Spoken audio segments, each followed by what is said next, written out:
Stone says, Great Jedi is defined differently by people as either a Jedi that uses the light and dark simultaneously. I don't really like that one. Or an unorthodox, disillusioned Jedi that's a bit detached from the main order, still light-sided. Oh, okay. Interesting.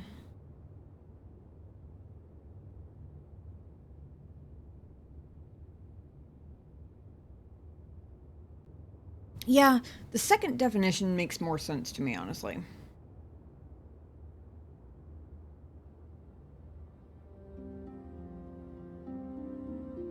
At least in terms of lore.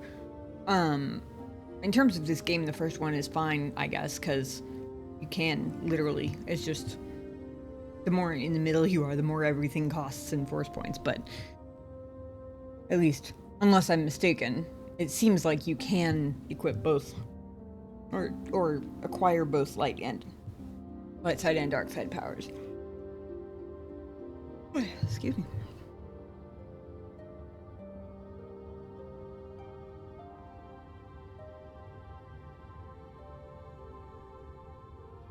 Good distinction to make. I don't recall Yoda using dark side powers, but the argument I'd make would be their unconventional teachings or philosophies.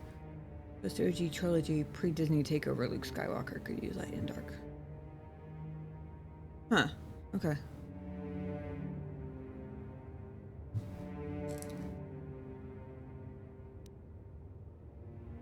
Yeah, that makes sense.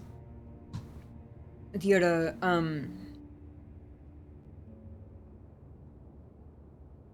kind of doing his own thing, his own wisdom way, I guess, as opposed to being a little bit nonconformist about it, I guess, for lack of a better term. Let me just start paying attention to the screen.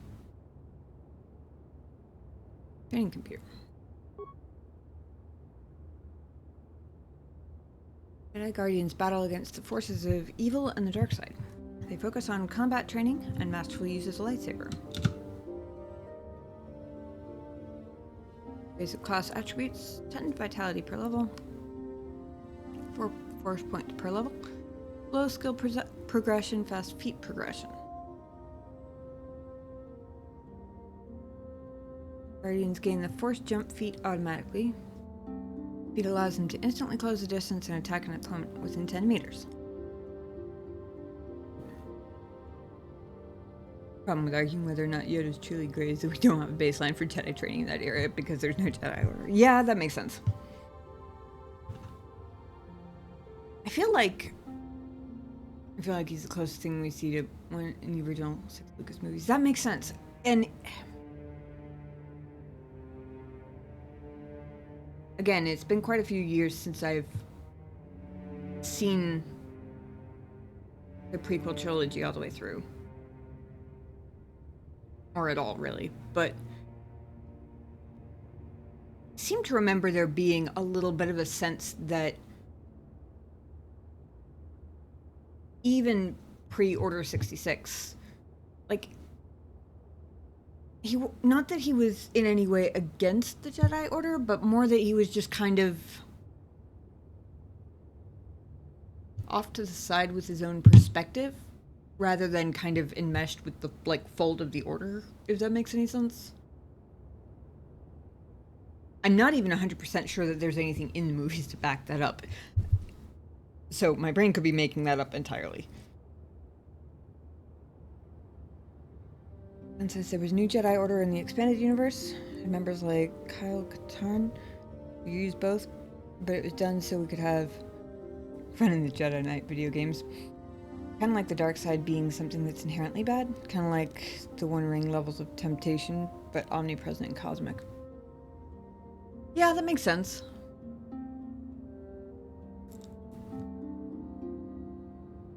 Well, and I'm not. I like talking, like, theory and lore and stuff, but I'm not, like. Usually philosophy is tiring for my brain, so I don't usually go there very often. But I guess you could say that it kind of makes sense from, like, a perspective of human nature sort of thing, if you want to say, like, the temptation to be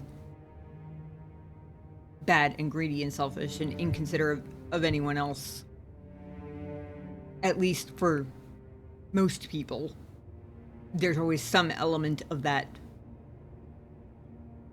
like you said, omnipresent, some level of it, even if it's small. And you have to kind of like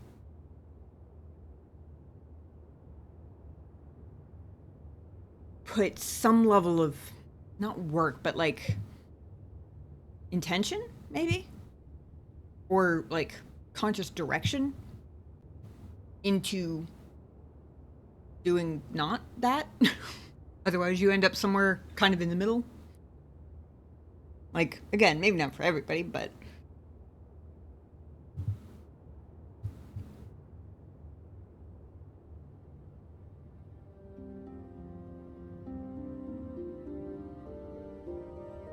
that gets into a whole conversation about basically how cynically you want to look at human nature, though, and that's kind of the realm where I'm just like, I don't know. I'm not smart enough for that shit.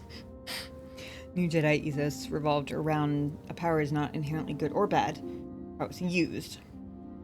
It's not a bad idea, but it opens up a lot of things to interpretation. Yeah. And nuance and perspective. All of which tend to muddy up things. Not that that's necessarily a bad thing in general, but it definitely makes it a lot less of a simple, well, makes it a lot less black and white, or gray, as the case may be.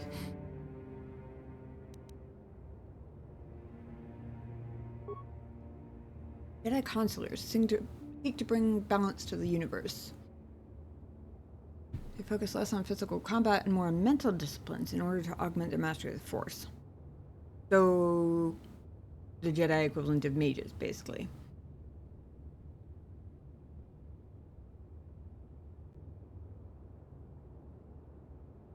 Like, does this mean Qui-Gon is bad for rigging the water dice roll?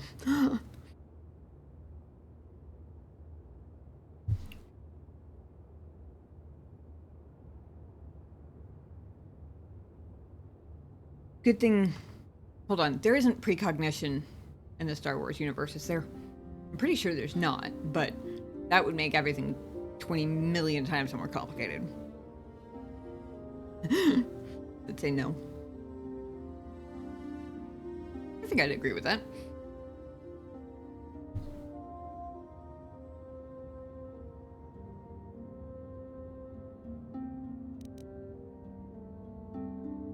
Jedi consulars gain the Force focus feat automatically. It makes it harder for opponents to resist their Force powers. Yeah, they're basically mages. I feel like they went into way less detail about the consulars than they did about the Guardians, though. The precognition is one of the base abilities for Force users. I guess I was thinking on a grander scale. Like, yeah, like blocking the laser bolts. One could argue that in order to have reflexes enough to block blaster shots with a lightsaber, you'd have to have like incredible reflexes and at least a hint of some kind of precognition. What I meant was more like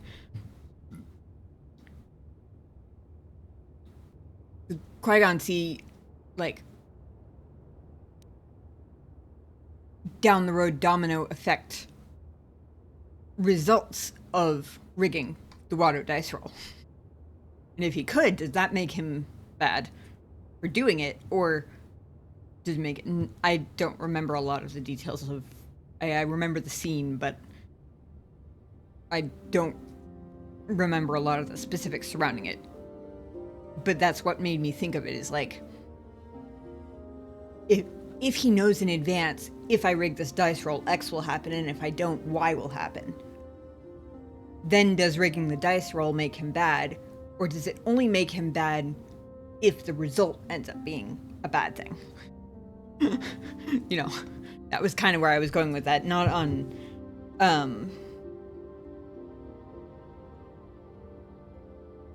like,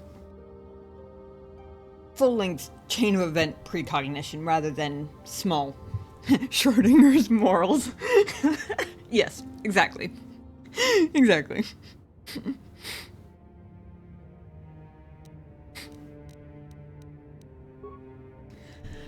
Jedi Sentinels ferret out deceit and injustice, bringing them to light.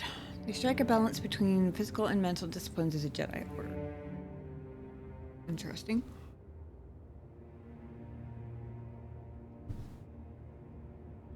Base class attributes. The screen, I might have clicked past it, but I feel like I missed this one for the consular. 8 vitality per level, 6 force points per level, average skill progress. Oops. That was. Did it time out on me? Jedi Sentinels gain the Jedi immunity feat automatically. This makes them immune to fear. Interesting. This statistical comparison of all three. Okay, here we go.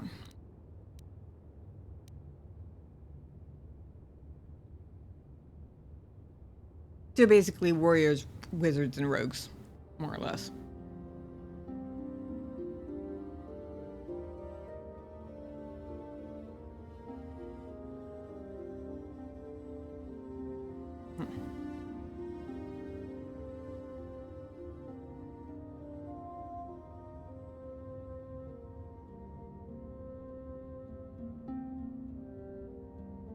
Kind of. Interesting.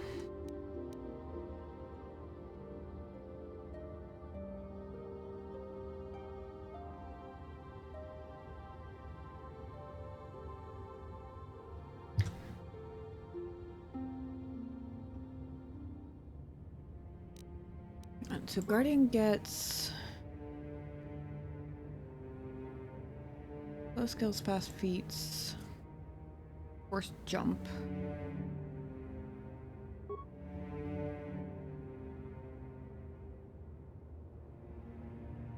Low skills and slow feats for consular. Interesting. Wonder why. And force focus makes it harder for opponents to resist.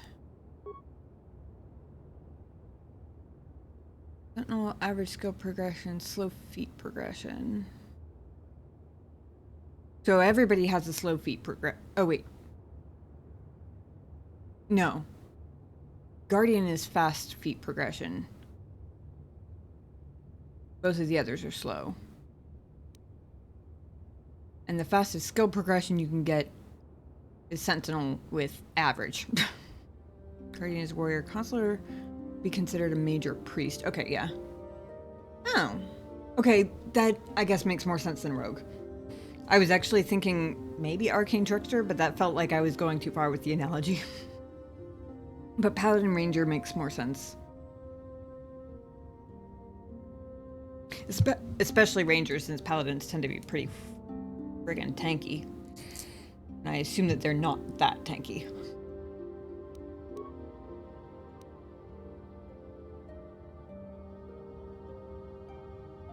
Sort of a spell sword.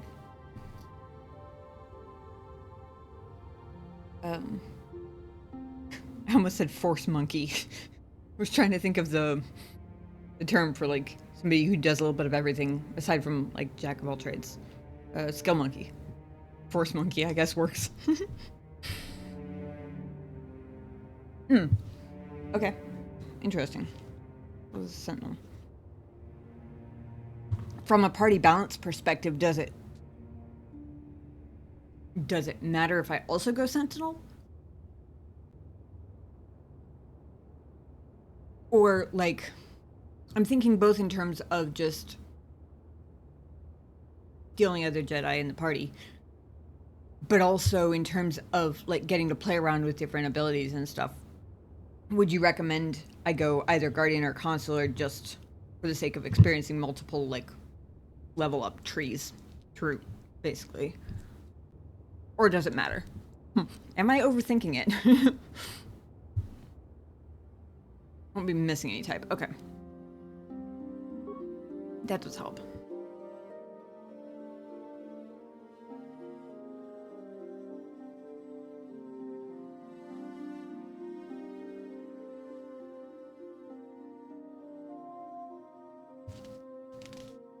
You don't like Sentinel much personally?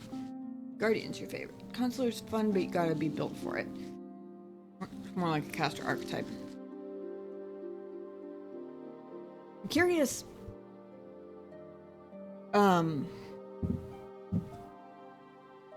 If you can even say, or if it's just like a general vibe, but what it is you don't like about Sentinel.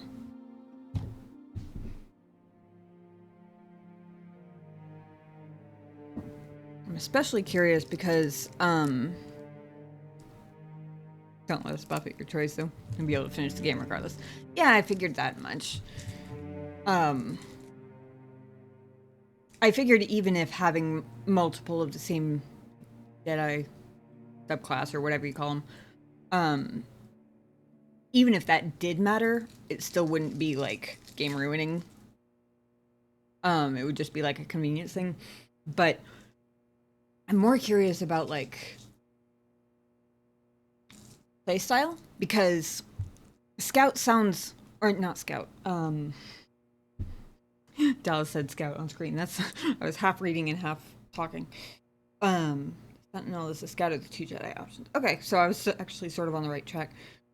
It seems like more like the type of playstyle I default to anywhere, where I'm like, I like to be able to do a little bit of everything. I mean, I'm literally my D&D character of the last year and a half, all the same campaign, is literally a ranger monk multi-class. So she hits things hard with the tough feat. So she hits things hard. She has a lot of she has like really low AC, but she has a lot of hit points to go through. She hits things hard. She gets hit fairly often, but she can take a punch, and she does a little bit of magic on the side. Just like little convenience magic here and there.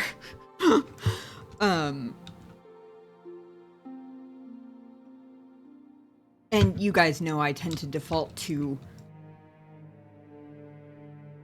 the dual wielding, like acrobat rogue sort of type of character. So you are the one who rescued Bastila. It is appropriate you are here. We have been discussing your rather special case. I am Jar, a member of the Jedi Council. With me are Master Vrook, Master Vandar, and of course the chronicler of our academy, Master Dorak. Padawan Bastila, I am sure you are already familiar with.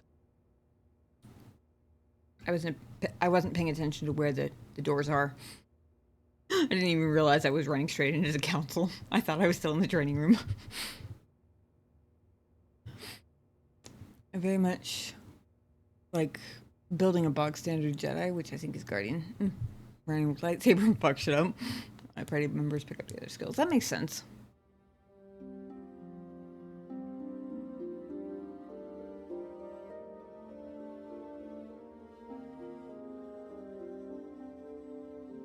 By other skills, I assume you mean like... I mean, do you mean not just like computer use and demolitions and those kind of skills? Do you mean like skills in combat too, like support, you know, group control, AoE type stuff, that sort of thing? Are you including that when you say skills, I guess would be the best way to phrase, or better way to phrase that.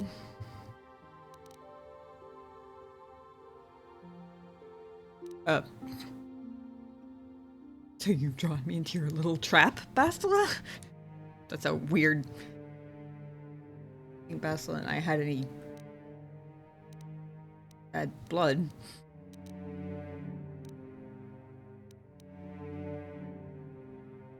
Isn't the Jedi Council on Coruscant one of the least aggressive things here, it seems like?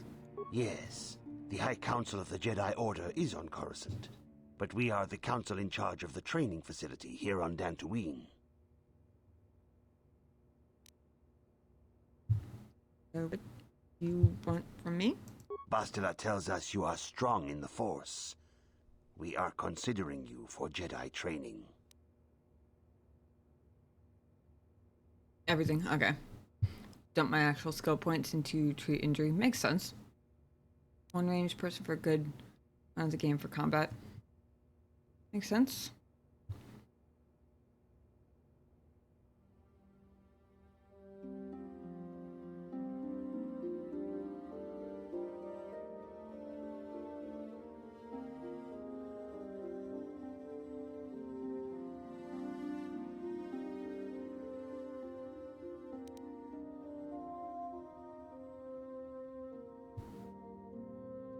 I'm curious how much, if I'm remembering correctly, it's a 2 vitality points per level difference. Between, well, I guess between all of them, but between Guardian and Sentinel. I'm curious, for anyone who's played both, how much that makes like a tangible difference in terms of how much you feel like you're fucking everybody else's shit up versus how much you feel like you're getting your shit fucked.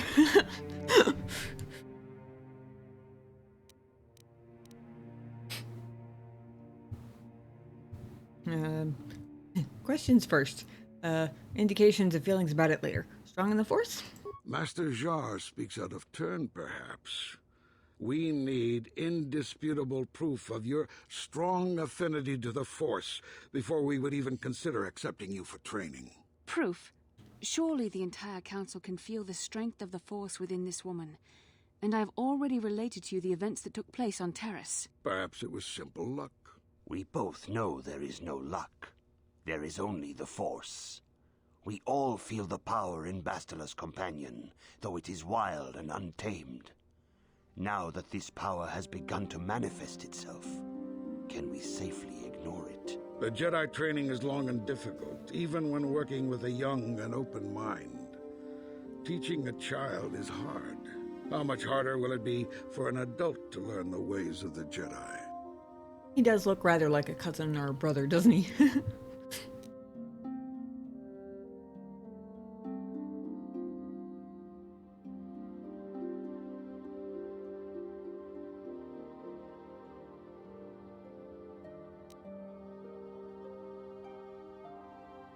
That's interesting.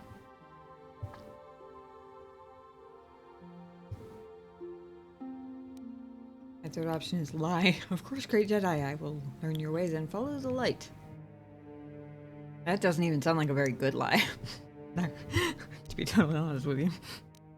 It sounds like a very see-through lie.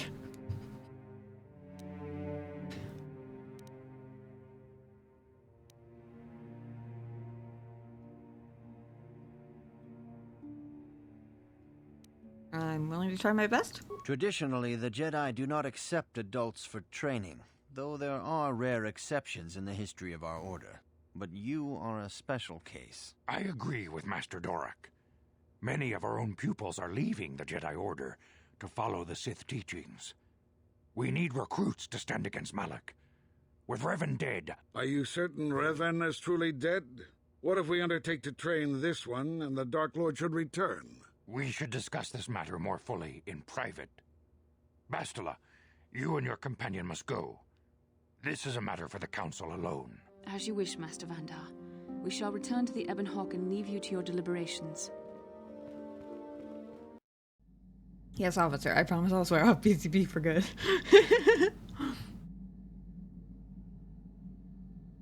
Oh, we got another dream sequence here.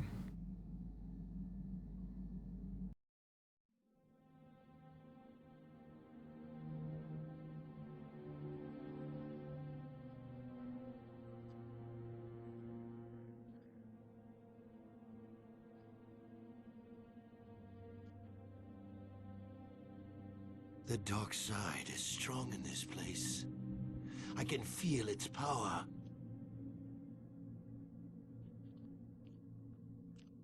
I wonder why the captions Is are this so big. wise? The ancient Jedi sealed this archway. If we pass beyond this door, we can never go back. the Order will surely banish us.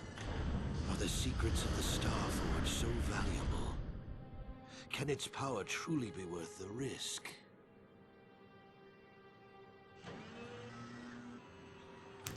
I think I mixed up which one was Master and which one was Apprentice. I was thinking Revan was Apprentice, but I guess not.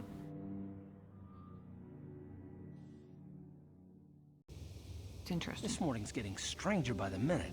First Bastila comes out looking like she saw a ghost, and now you. Well, Bastila did mention that you should go to the council chambers before she left. It's no doubt urgent, so you shouldn't keep them waiting. Did she say anything else? No, she didn't. She didn't seem well, as I recall, and for that matter, neither do you. Are you all right? I had a rough night. You got it. Concussion dreams, you know? Wait, where are we going?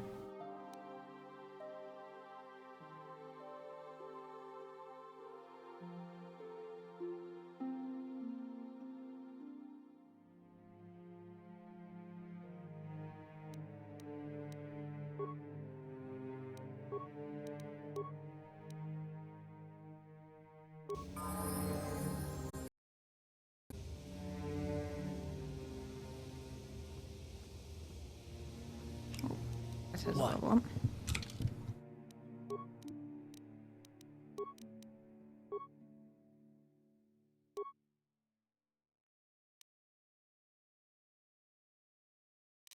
He's a Dex guy too.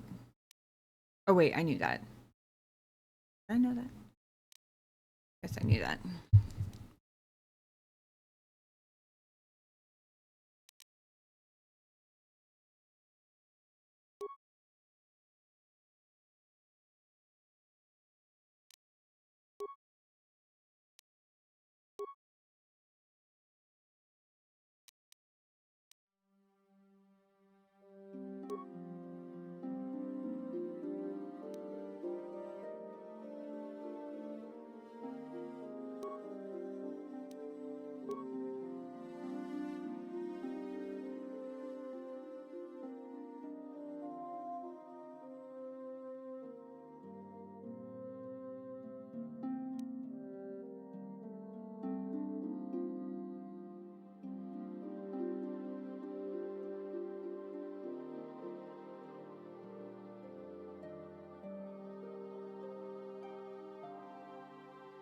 Oh, okay. So the Power Blast doesn't lose any of its penalty to hit.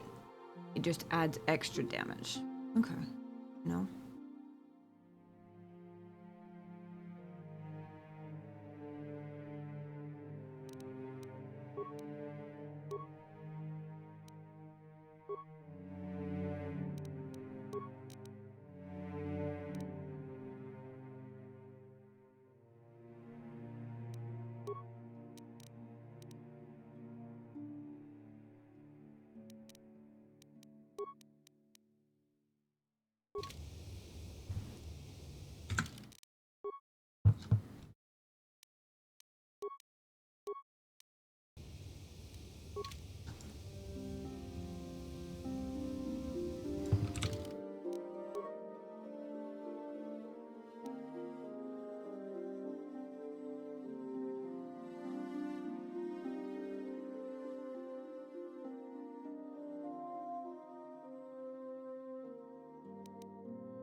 Yes, what's on your mind?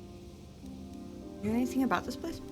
Dantooine's a boring place. It's all plains and herders and small settlements. Perfect for the Jedi to lose themselves in, I guess. Well, that's all I can think of, at any rate. You got it. Huh? I assume mission doesn't, sorry. but... I was thinking about Terrace. I still can't believe it's gone. I mean, I grew up there and now it's just gone.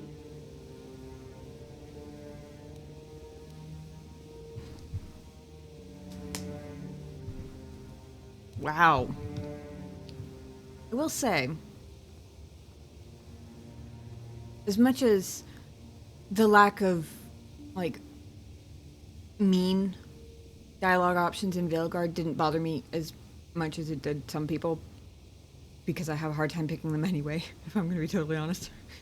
I get too immersed, okay? I end up liking the people, and then I don't want to be mean to them. At the same time, going from that to this is keeps startling me with the sheer bluntness of some of the dialogue options. Here's the waistline. Get over it. Jeez, you're saying this to a kid who just watched her home get bombed to smithereens. Good lord. Malik will pay for what he did, mission. Yeah, I know. The Jedi got rid of Revan, so I figure Malik's days are numbered too. But that doesn't make the pain go away, you know? Look, I'm not saying I can't go on or anything like that. It's just, it's a shock, you know? I mean, I knew the Sith were evil and all, but the reality of it kind of slaps you in the face. But I suppose that's why we need to stop Malik, right? The more time I spend dwelling on Terrace, the more chance some other planet will get wiped out. I guess that's what it comes down to. So don't worry about me. I'll be okay. And if you need my help against Malik or the Sith, I'll be there for you. Atta girl.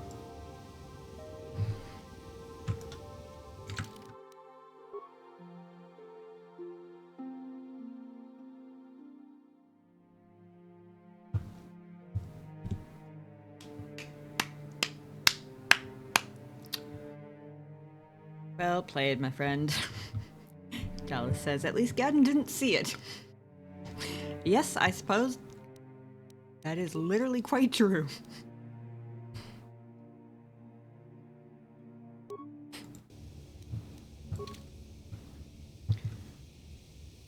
Okay, he said that Bastila said to go talk. Whoa. Oh. Okay.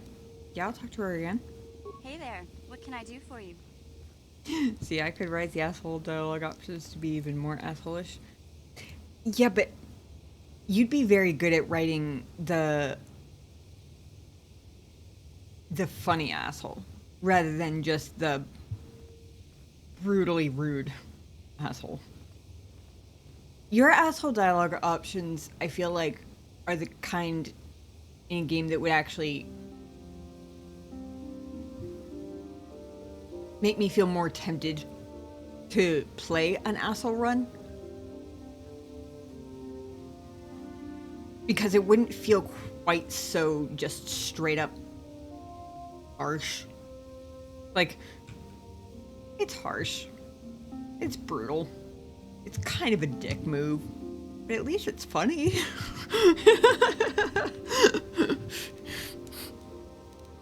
I feel like that's the kind of asshole I could actually manage to play in a game. Or at least I'd have a better chance at it. Talk to you about your brother. I'm sorry for the way I acted before. It's just that when it comes to Lena, I tend to get a little worked up. I noticed. Intergalactic skank seems to be the phrase that comes to mind. Why do you hate her so much? My brother and me had a good thing going.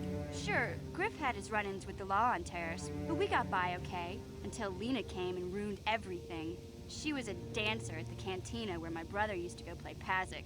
Griff could be a real smooth talker, and it wasn't long before the two of them were dating. But Lena was used to dating rich Teresian nobles, guys with mountains of credits. Griff could never give her the lifestyle she was used to, no matter how hard he worked.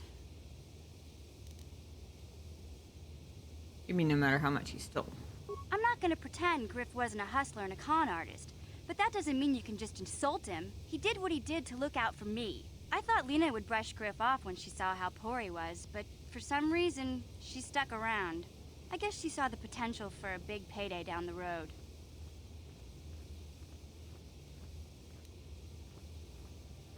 Maybe she actually liked him?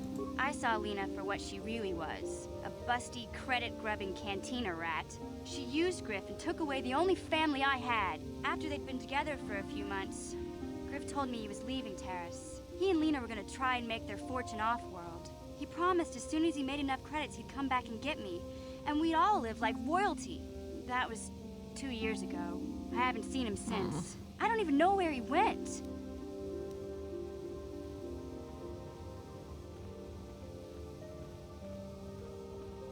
Yeah. Sounds like a little bit of misplaced hurt there. I mean, maybe she's right. I don't know her well enough to know how good of a judge of character she is, but given that she is either 14 or 16, according to chat, and her brother was all she had, I could definitely see Lena maybe not being quite as money-grubbing and single-minded as she thinks. And it's just Lena's a stranger, so she's the easier one to blame.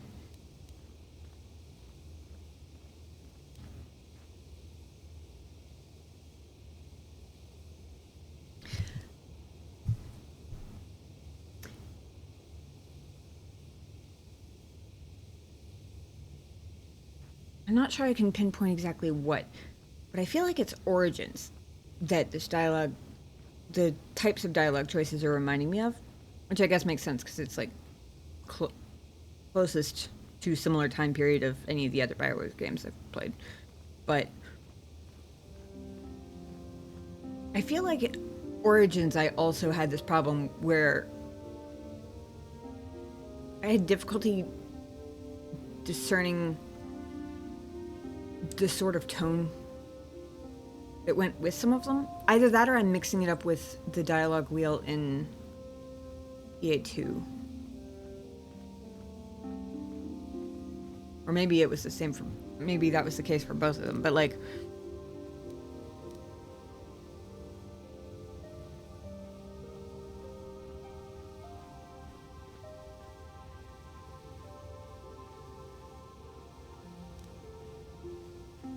I'm inclined to go with either, how is this Lena's fault? Or sounds like he deserted you, but both of them could go either way, where it's either like a gentle nudge, like, is it really Lena's fault? Or it's kind of like, not the last dialogue I picked, but the one right before that, where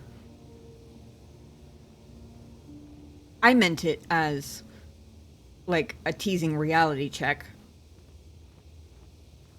And I don't know whether I misinterpreted the tone of the dialogue choice or whether she overreacted to it because she's an angry teenager. And it honestly could go either way, but it doesn't... the fact that it could go either way doesn't help me figure out the sorts of tones to expect from the dialogue options either.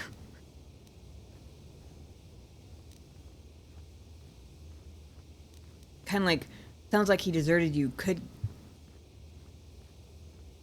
be either...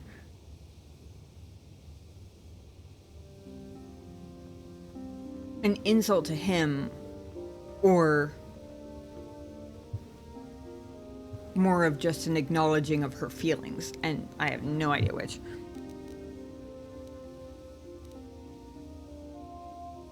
I guess the question would be the safest in terms of tone. How was this Lena's fault? Oh, I know what happened. As soon as she got him off Taurus, Lena sunk her claws into Griff butt good. She twisted him around her little finger and made him forget all about me. I know I'll probably never see Griff again. But part of the reason I came with you was the hope that I could find out what happened to my brother. Don't worry. I won't let the search for Griff get in the way of what we're doing. Let's just get back to the task at hand. Is there anything else I can help you with? At least you know he didn't get bombed. You know anything about the planet we're on? I'm not the one you should ask about Dantooine. I figured, but I was didn't even know curious. there was a Jedi Academy here. I always thought it was just a bunch of settlers and farmers. Sorry I can't be more help, you know? Is there anything else I can do for you? Thought we'd have RPGs where we could just type our response by now. Oh god. I don't know whether that would be better for my overthinking or worse. Because on the one hand, I would know exactly what tone I meant, but on the other hand, I'd have to overthink the exact wording of everything I said. Also, can you imagine? I think AI would have to get better first. Like, there would have to be like a ChatGPT sort of integration with it where you could like program it to have a certain companion's personality where you can like have a conversation with it. I wouldn't be surprised if that comes eventually. That would be really cool. But it'd have to be good enough to account for all sorts of different answers. So it'd have to be able to come up with its own things on the fly. And it would have to be able to like account for spelling mistakes and terrible punctuation and shit, because while I would be a little bit OCD about grammar and punctuation and shit, most people would not be, you know. I wouldn't be surprised if that happens eventually.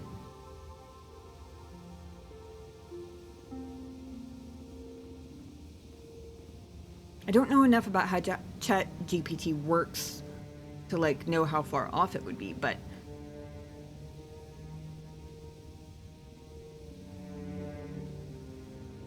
I would think it would be easier. I would think it would be easier to give it a set of known information to that character that like evolves as the game progresses, like basically information you can access through it, and then have it respond to whatever you put in there. I would think that would be easier than trying to like refine the actual chat GPT where it pulls from like everything that's ever existed on the internet or whatever. I don't know about... I feel like it would have to be like keyword specific. Like in this case, if I was to type in a question about her brother, for example, it would pick up on the word brother and then like tap into whatever she's currently willing to tell me about her brother, that kind of thing, and then like refine its responses from there. Maybe I'd ask it to make an entirely new sci-fi setting and just dump me in it and use a full set. I have been told that you can actually play D&D with ChatGPT now. I have not tried it, but I have been told it does kind of work, albeit sometimes with hilariously unlikely results. Okay, have it your way.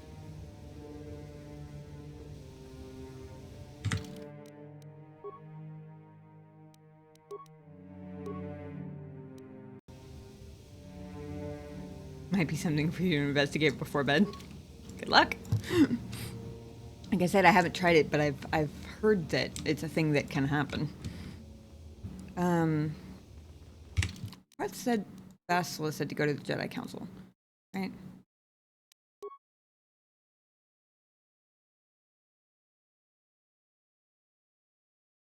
Yeah, council chambers.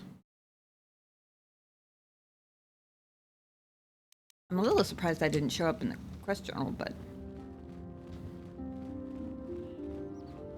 I guess they figured that if you're capable of paying attention to what he said and remembering it for 2 seconds, there's not much else you can probably do in the meantime. You've been there, so.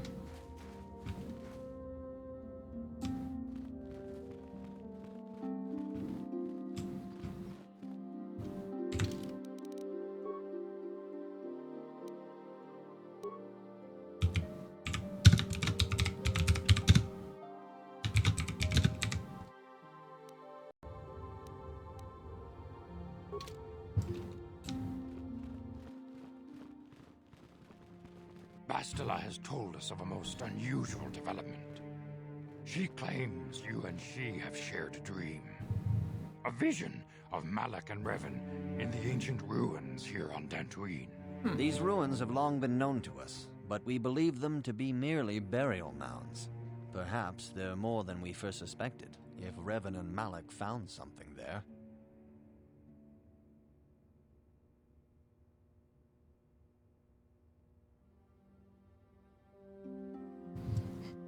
Wait, how would Bastila know if we shared a dream? She says she has felt your presence within the dream. The presence she has felt within you ever since... Master Vandar. Ever since Taurus. It is not unknown for this to happen between two people strong in the Force. Bastila has described this shared dream to the Council in great detail. We feel it is more than a dream. It is a vision. The Force is acting through you, as it acts through Bastila. Having visions now? You and Bastila share a powerful connection to the Force, and each other. This is not unheard of. Connections often form between master and student, but rarely does a bond develop so quickly. Whatever dangers may lie ahead, we cannot ignore the destiny that has brought you and Bastila here to us, together.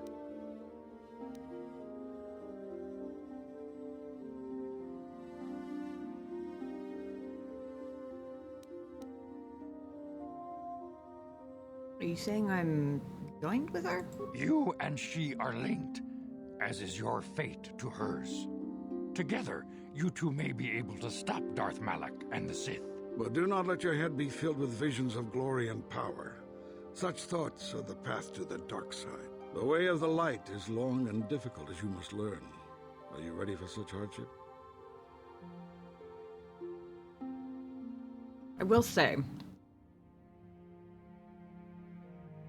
as far as the whole personal flaws versus organizational flaws thing goes, it does seem like there are a lot of higher level Jedi Order people who come across very pretentious and almost unwilling to acknowledge that something might come easily to one person and be difficult for another. It's like, no, it has to be long, and it has to be difficult, and it has to take your entire growing up life. Just, I don't know, it's a weird vibe. They could be, like, emulating some of the early movie stuff, too, I don't know, but maybe that's why it seems like a pattern, is because they pulled it from there, but thinking back to conversations with Anakin, I guess. Or with, Obi-Wan in early movies, you know what I mean. Yeah, prequels are smothered in that. That's kind of what I mean, is I don't know whether it's actually a pattern with the Jedi Order, or whether it's a pattern with the higher level Order members in the prequels, which this game then pulled from to basically emulate, and therefore it's really just like that set of people who had that weird tendency. I'll try my best. Understand that there is little choice in this matter, for you or us. Across the galaxy, the numbers of our order dwindle. We have sent many Jedi in quest of a way to thwart Malak's advance. Many have not returned. The Sith hunt the Jedi down like animals, ambushing and assassinating our brothers wherever they are found. We fear it is only a matter of time until they discover even this hidden refuge. Other Jedi have fallen from the light and embraced the dark side, giving their allegiance to the Sith and Malak, their Dark Lord.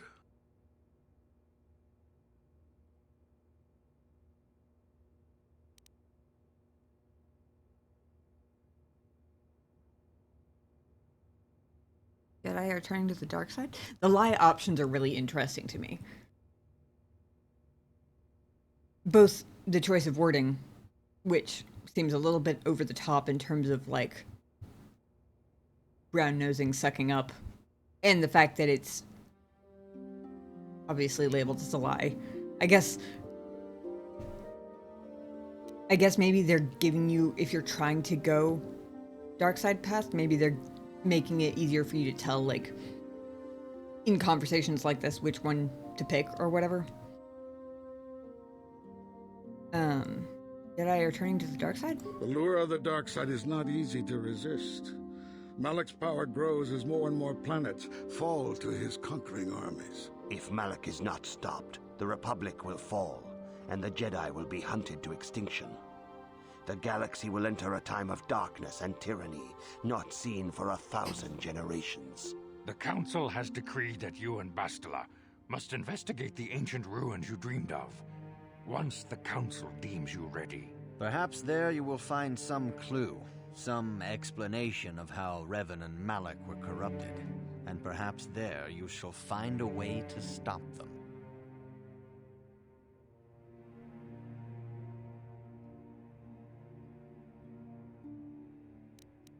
I mean, I'm not ready now, but I want to do it, but I do not feel ready to do anything right now. Right now, I'm still level 3. sure, I accept this mission. The Force flows through you like no student we have ever seen. But you're willful and headstrong, a dangerous combination. Before we send you to investigate the ruins, you must be trained in the ways of the Jedi, so that you can resist the darkness within yourself, within all of us. Otherwise, you are doomed to fail. Oh. Last time I was told I was wild and untamed. I like that way better than... what did you say, willful and headstrong? Also, aren't those kind of synonyms? Maybe not exact synonyms, but they're pretty similar.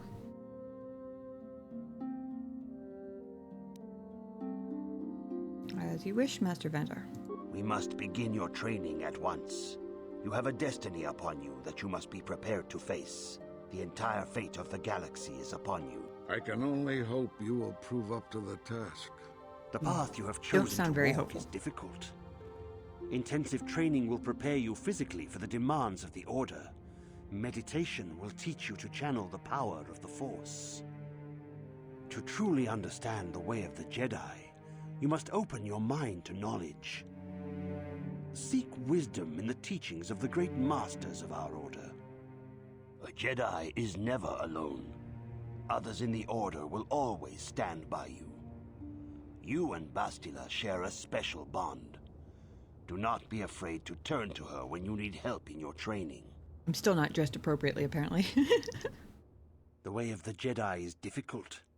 It requires great discipline.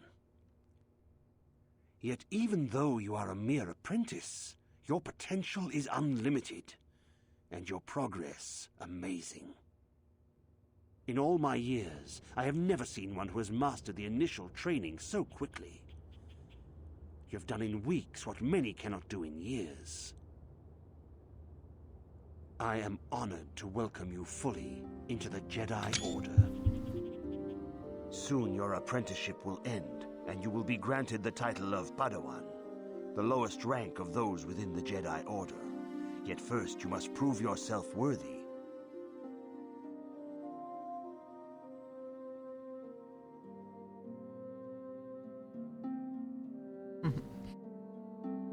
I like the little training montage there.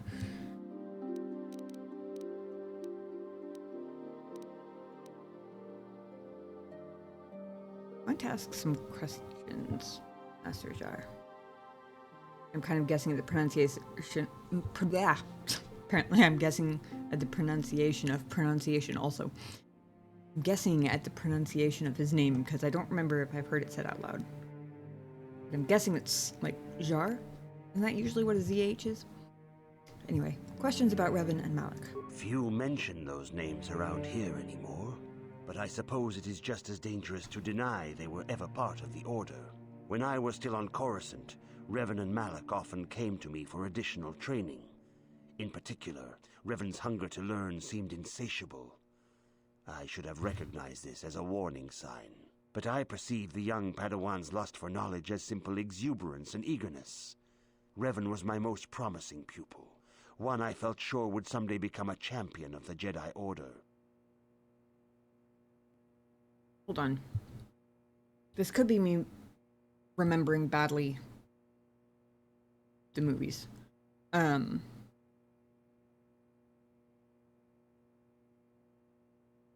Is Malak Revan's apprentice?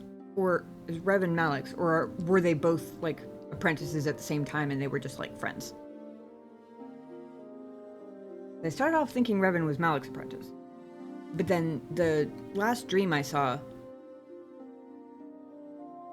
seemed like Malak was Revan's apprentice. Because I know what Malak looks like now. But then, when he says the young Padawan's lust for knowledge, were they both Padawans?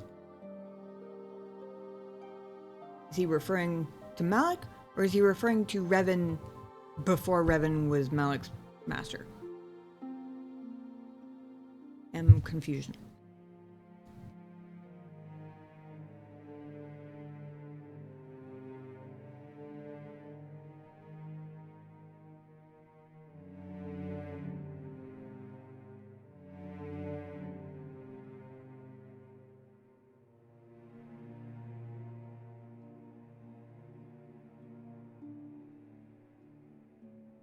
Also, I find it really interesting that a thirst for learning is considered a red flag. I mean,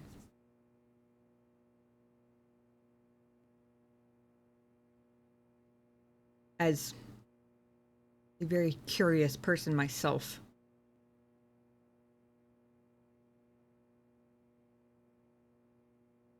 I would say there's a distinct difference between a lust for learning and gathering knowledge versus a lust for power from knowledge. I like learning all sorts of stuff, but I don't ever do anything with any of the stuff I learn.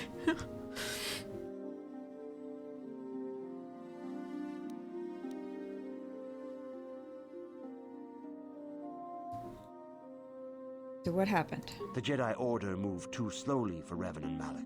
We were too cautious in their eyes. They always sought to learn far quicker than their masters felt was prudent. It is one thing to understand a lesson, but to truly comprehend it takes a wisdom that only comes with time. Several years ago, when the Mandalorian threat first arose, Revan and Malak were eager to journey to the Outer Rim to defeat the enemy of the Republic. But the Council felt it best if we moved with care and caution. The true threat, the Council feared, had not yet revealed itself. But Revan would not be dissuaded. Charismatic and powerful, it was inevitable many of the Order would flock to Revan's seemingly noble cause. Malak was the first to join his closest friend. Others soon followed, many of our youngest and brightest, intent on saving the galaxy from the Mandalorian threat. Malak is Revan's apprentice. Pretty sure their relationship didn't start that way. They were comrades in the Mandalorian War prior to the game. Revan took him as apprentice afterwards. There's actually a comic series showing some of the events before the game. Okay.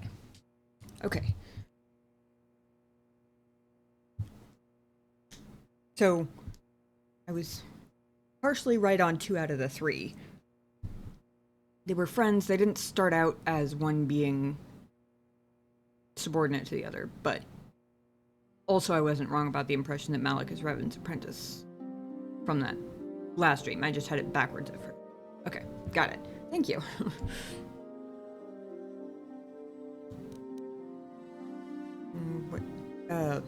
Again, with the tone, I don't know whether Noble Mission is supposed to be, like, matching his tone, or whether it's like, no, I think it actually is a Noble Mission. But I still want to know. What happened to this Noble Mission? They were foolish to disregard the Council's wishes. I do not know what happened to Revan, Malak, and their followers on the farthest reaches of the Outer Rim, but something corrupted them. Their ideals became twisted, their spirits were tainted, and they fell to the dark side. There is a lesson in this, a lesson you would do well to take to heart. The dark side can corrupt even the most noble of Jedi. Skirting close to spoilers. I'll just let the game speak. Well, I appreciate your care to skirt the spoilers and still answering the confusion anyway. I very much appreciate that.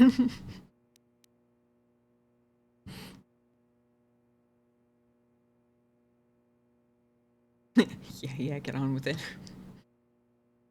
Well, heed the lesson, Master Jar. You have learned much, yet there is much more for you to still understand. The way of the Jedi must be entered into with a clear and focused mind. When you feel that you are ready to continue your training, know that you can find me here.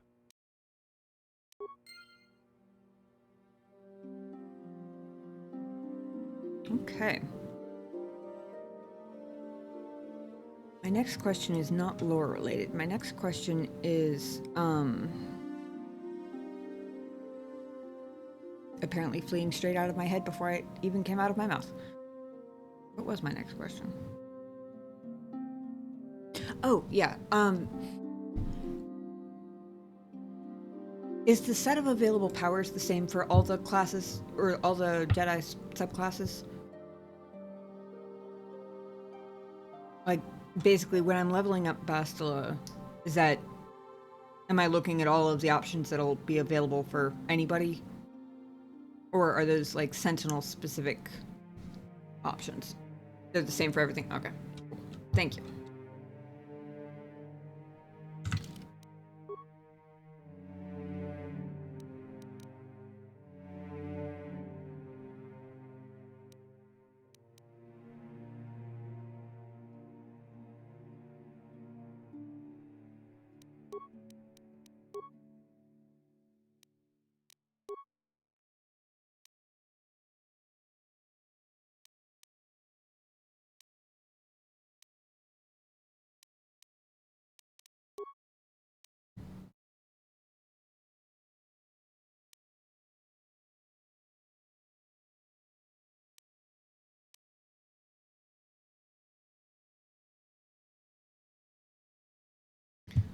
I just realized I didn't get a quest for that missing girl either.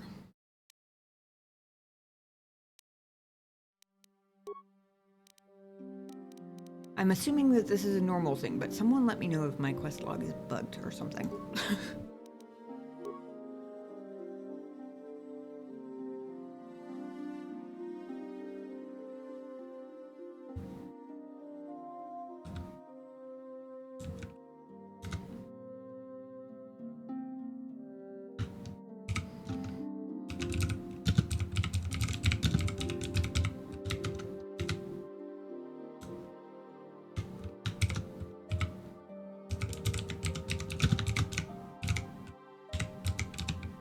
I was gonna do Jedi-ish. There aren't enough characters, so we'll just go with that. Greetings, my young pupil. Your progress has been most remarkable so far. Are you here to continue your training in the ways of the Jedi?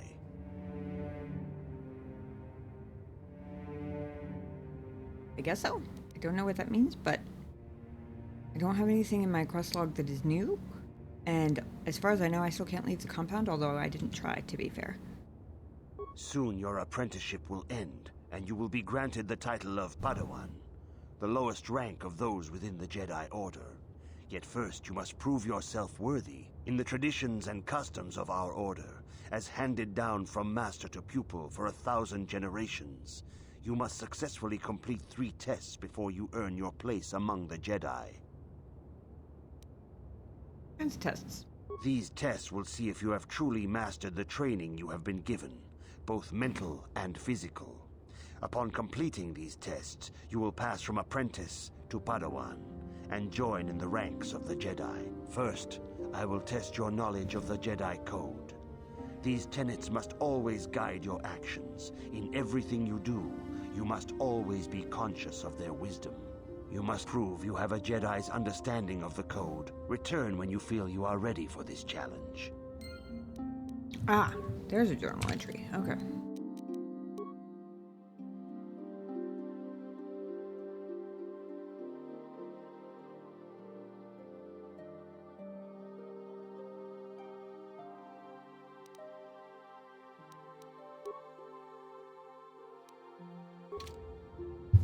Okay. Oh, wait, what was that? Oh, I think it was just telling me my journal was updated.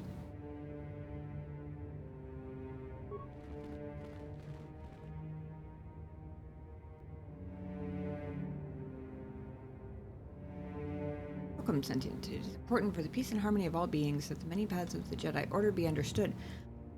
Only through knowledge can all see the truth of the Force. Okay, this is the same thing as before.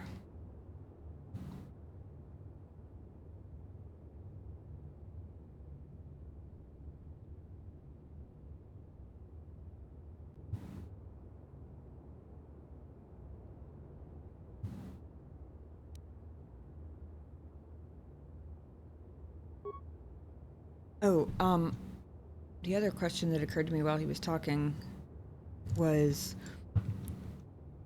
is this going to be kind of like on the ship in the very beginning when,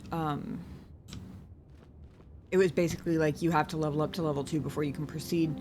Am I going to hit a point like that with this where it'll tell me when to start spending all these levels I've accumulated?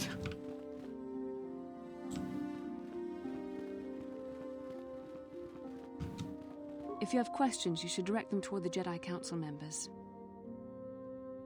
Greetings, young apprentice.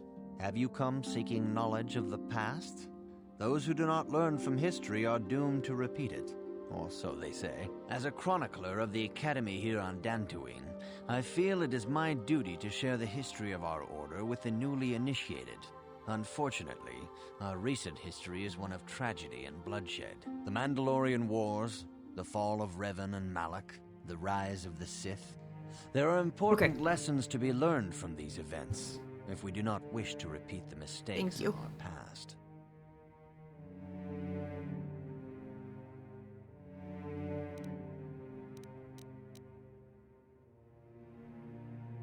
Knowledge of the Jedi Code. All Jedi must know the Code. Its tenets are the fundamental teachings of our order. Think and meditate on these truths, Apprentice. There is no emotion. No more saving levels, yay. There is no ignorance. There is knowledge. There is no passion. There is serenity. There is no chaos. There is harmony. There is no death.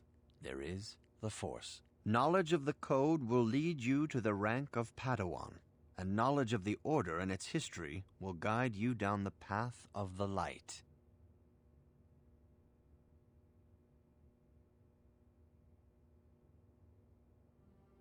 Also, I'm guessing that as soon as I get prompted to spend those levels is when I'll have to pick a Jedi subclass, right?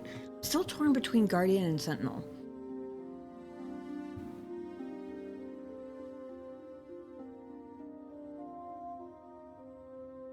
Because normally I would go with Sentinel, because I do kind of like to go the spell sword sort of roguey, little bit of everything kind of route. There are two hesitations. One is the Bastila is already a Sentinel.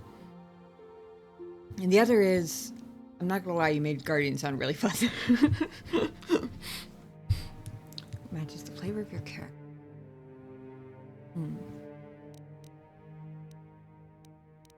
Where are the Academy's archives? This facility is a training academy.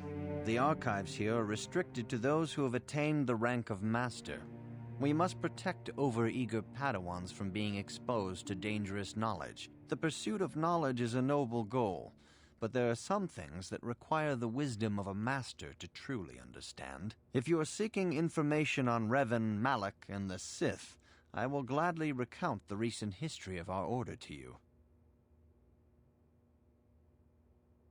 Eager to learn. Of course, I could not tell you the entire history of our order. The Jedi have existed for thousands upon thousands of years. We are as old as the Republic itself. Instead, I will begin 40 years ago with the War of Exar Kun. Of course. Like Malak and Revan, Exar Kun was a Jedi who fell to the dark side and led an army against the Jedi and the Republic. Exar Kun was defeated, but the war left both the Republic and our own order severely weakened. For 20 years, we struggled to rebuild, trying to erase the scars of the terrible conflict. What does this have to do with Revan and Malak? Or... Actually, I'm gonna go with, what about the Mandalorian Wars first? 20 years ago, the Mandalorians, aware that the Republic was in a weakened state, began conquering small worlds on the Outer Rim. They were careful to choose only planets outside the Republic's jurisdiction. After much debate, the Senate chose not to intervene. As long as the Mandalorians avoided planets that were members of the Republic itself, there would be no retaliation.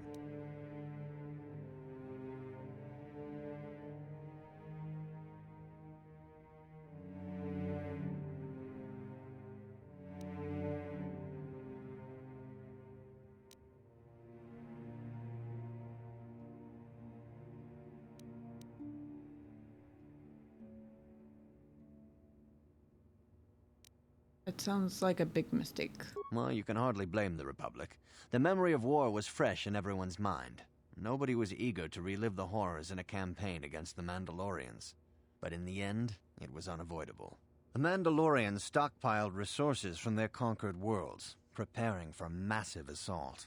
7 years ago, they launched a simultaneous attack in 3 separate sectors of Republic space. The Senate had no choice but to retaliate with the entire Republic fleet. The Mandalorian Wars had begun.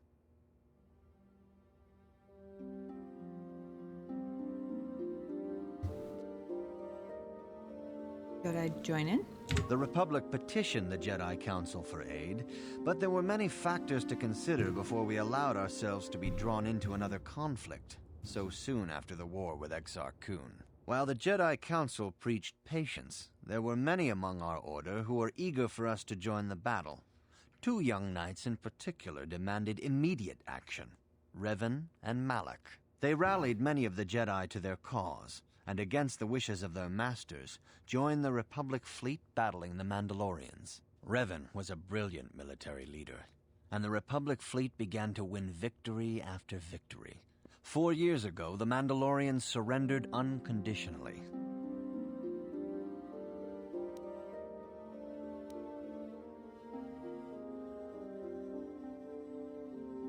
Where did the Sith come from?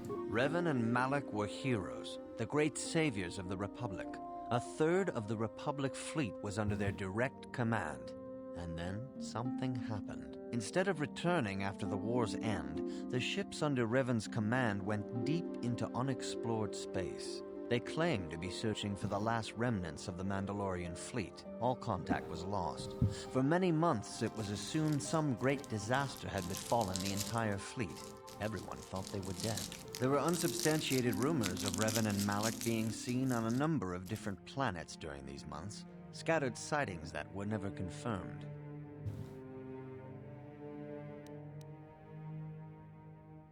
Where did they disappear to? Perhaps they simply went far beyond the edges of Republic space. Maybe they found previously undiscovered hyperspace routes to the ends of the galaxy. Nobody knows for certain. 3 years ago, Revan and Malak returned at the head of a massive invasion fleet. Revan had assumed the title of Sith Lord. The hero had become a conqueror. Where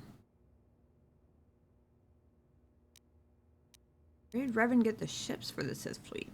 Some of the ships in the Sith fleet are those that were under Revan's command during the Mandalorian Wars. But many more are of an alien design we've never seen before. The source of this massive fleet is one of the many things about the Sith we cannot explain. It seems impossible to have created it in such a short time, yet we cannot deny its existence. The source of the Sith soldiers is unfortunately much easier to understand. Initially, the bulk of the force were former Republic soldiers who had served under Revan. With each conquest, thousands more flocked to join the invaders, swelling their numbers.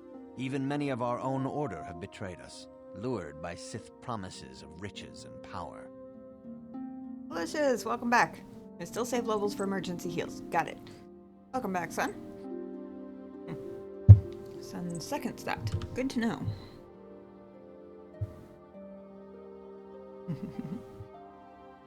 E.T. has awoken and has once again escaped the cat cam.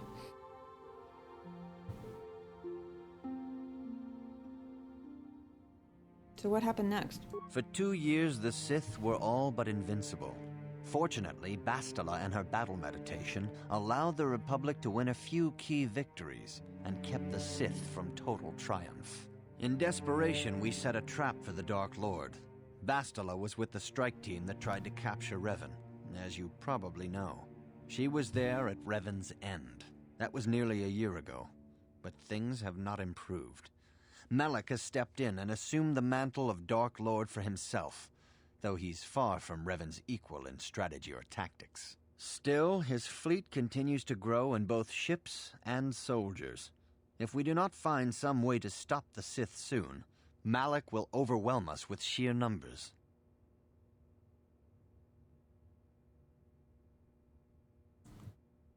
I learned from Revan's history. Revan's tale shows us how even the greatest of Jedi can fall to the dark side. You must always be on guard against the evil that dwells within you.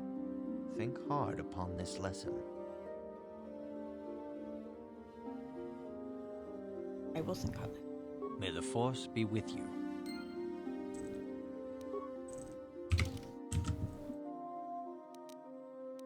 Keep hitting J thinking it's going to bring up the journal.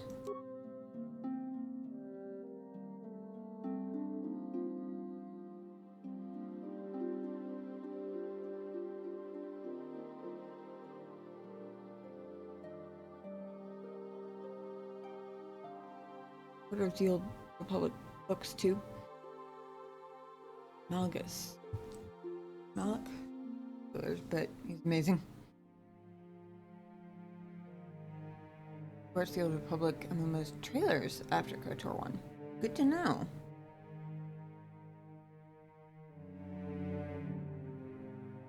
Peace, not emotion. Knowledge, not ignorance. Serenity, not passion, which kind of is similar to peace, not emotion. I'm studying here.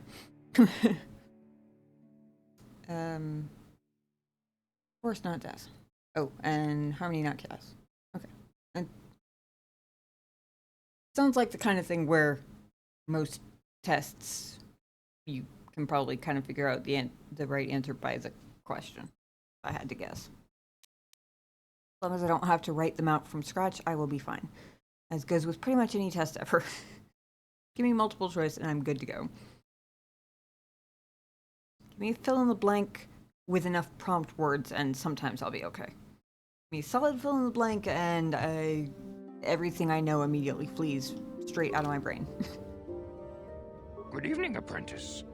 I trust your training goes well.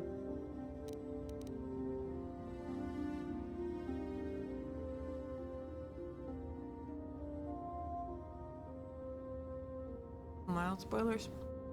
Not much, especially if you don't know lore, you won't recognize anything. From the TOR, the Old Republic spoilers, you mean?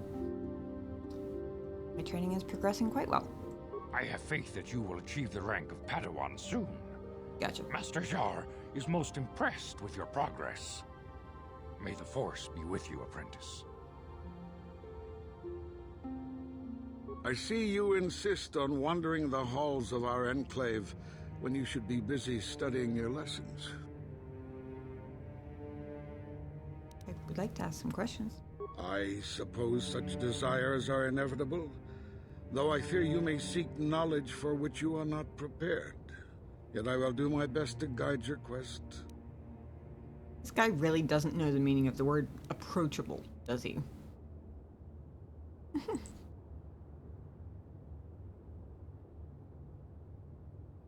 Jedi code is easy, just ruin the Sith code. Can you tell me about Bastila? Bastila, the young Jedi, holds great promise and great danger. She can do much for both the Republic and the Council. Without her skill in battle meditation, the Sith Armada would have conquered the galaxy long ago. But despite her command of the Force, Bastila is still young. She is a Jedi, but she has not attained the rank of Master. The Council would do well to remember this before we lay the fate of the galaxy on her slender shoulders. You would do well to focus more closely on your lessons. The Force is strong with you, but you need training and guidance in the ways of the Jedi, lest you suffer a fate similar to that of Revan.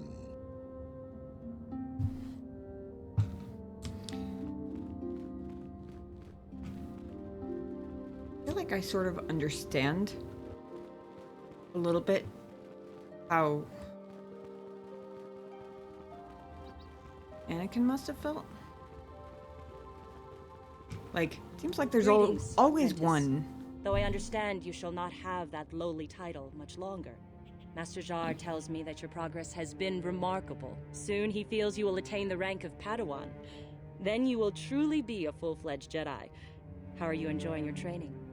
I clicked on her because I was trying to catch up with her, and then I realized that I interrupted myself. What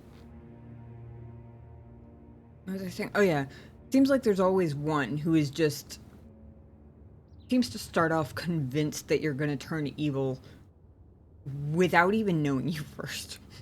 Like, seems like there's always one. Yep, how Annie felt. Or at least how I imagine it would have felt to have been in his position.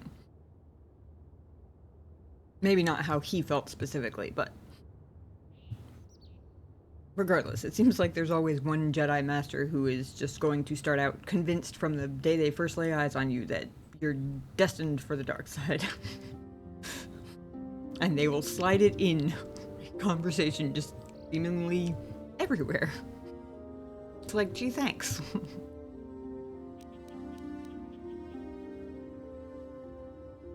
Difficult but worthwhile. With power comes responsibility. And only by learning discipline and sacrifice can we truly learn to master our potential. I wish you luck in your training, Apprentice. There is much you must yet learn. May the Force be with you. If Obi wasn't suggesting baby names, it wouldn't have happened.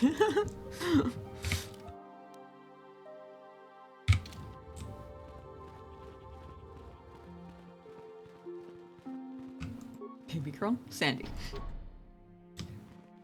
I was pretty sure that was going to be the case, but I just wanted to double check that. Oh boy, Dustin.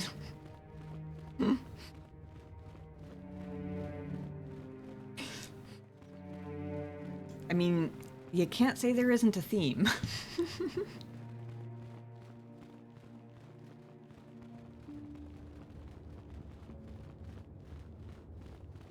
I'm gonna actually try and go on.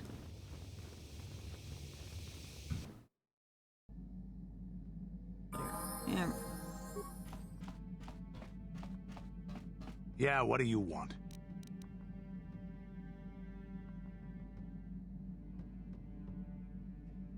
Oh. He is a provider of adrenal stimulants, apparently. You know anything about this world? From what we saw from space, this world doesn't have a lot of people. I couldn't really have found much work here anyway, so I never had an interest. It looks like a farm world. The Republic has thousands of these places. Ones that get by farming crops and hunting herds of native beasts. But I might have underestimated this place. It seems to be more than I thought. Do you have anything else you want to ask? Map, you can warp to the ship and return. Oh, can I? Okay. I saw earlier that transit was disabled. But I figured eventually it would become the base. I hadn't realized it already had. Wondering if you had any interesting stories. You want to hear tales of my exploits? Of the wars I've seen and fought, the enemies I've seen die by my hand? Sure, I'll humor you. My name's Canderous, of the Mandalorian clan Ordo. I've been fighting across the galaxy for 40 of your years. For my people, it is the honor and glory of battle that rules us. It's through combat that we prove our worth, gain renown, and make our fortunes. Ordo for stems, T3 for spikes. The others, but you'll find cool.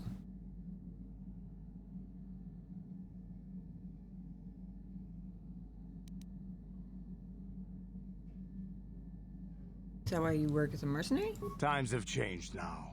The Mandalore clans have been scattered across the Outer Rim.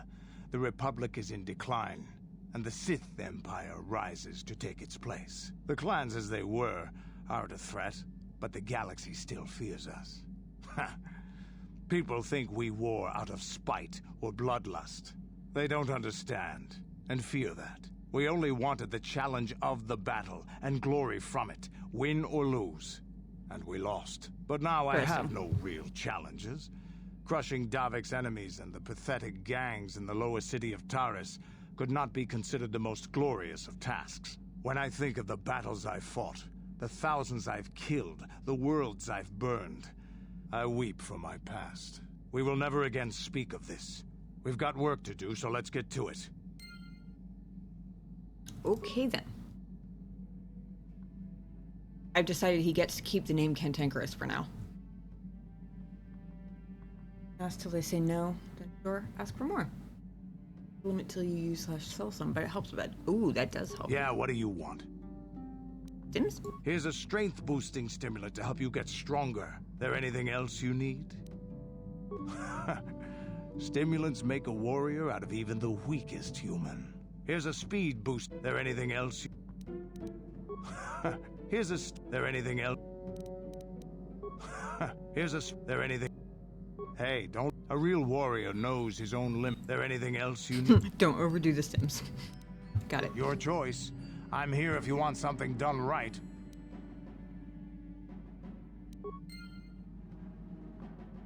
He's awesome. There's a clone named after him. Nice.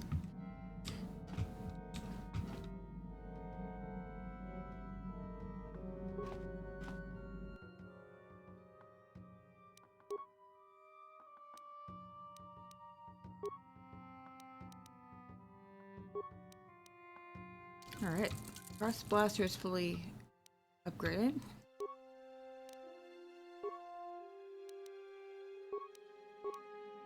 Hmm.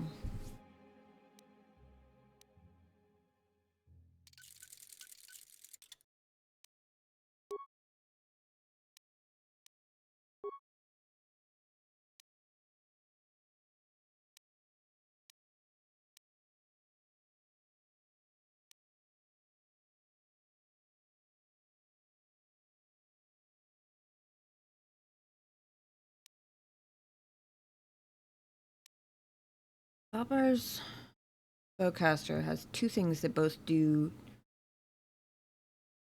1 energy damage bonus. I'm going to take the scope and the attack bonus. Put them on Ordos. I like that you can move the upgrades around. That's really useful. Oh, wait. Maybe... Oh. Except they're not... Huh.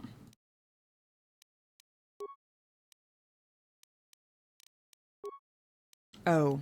Did I not... Oh, okay, hold on. I forgot to hit... Assemble the unassembly. Never mind. Yeah. In storage hold if you want more. Got it, thank you. Is there anything else you need? It's burned in my brain.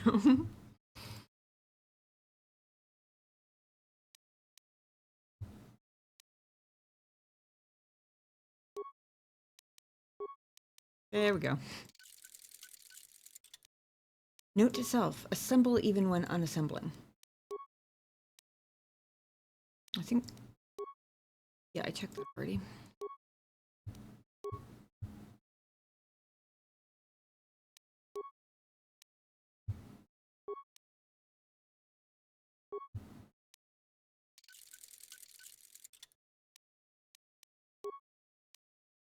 Okay, so both of my melee weapons are fully upgraded. The only armor I can upgrade is fully upgraded.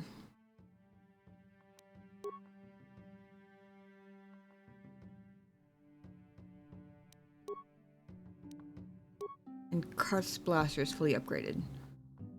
Bowcaster and Ordo's blaster are both have slots available.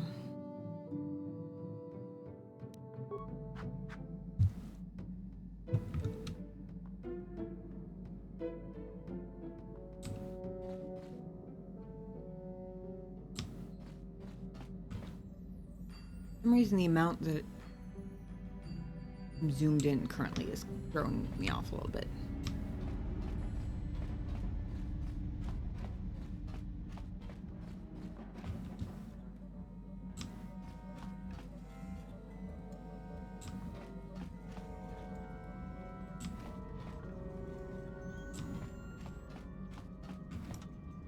Is there something you want?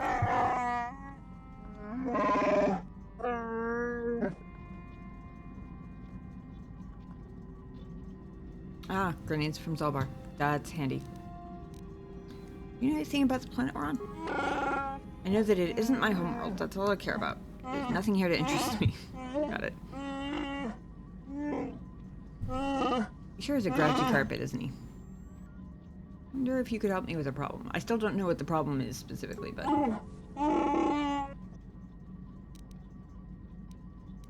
Anything more to say about yourself? No, okay.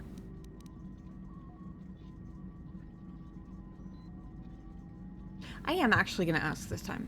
You don't trust me? Nothing personal. I just don't feel you could understand anything about me.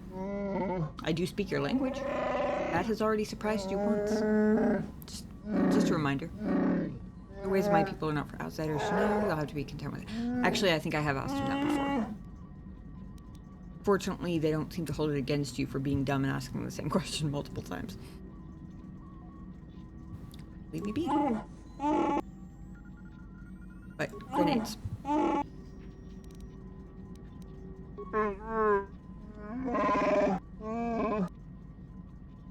Careful with it.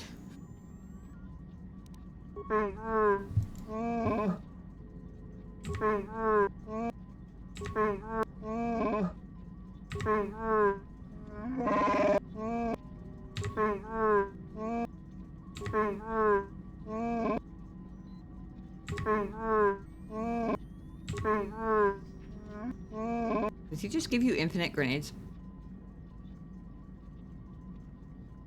You got a punch already. Okay. You really don't want these things banging around together. Use some up first. Okay. That's kind of what I was looking for. It went on just long enough for me to be like, wait a second. Beep, beep, beep, whoop.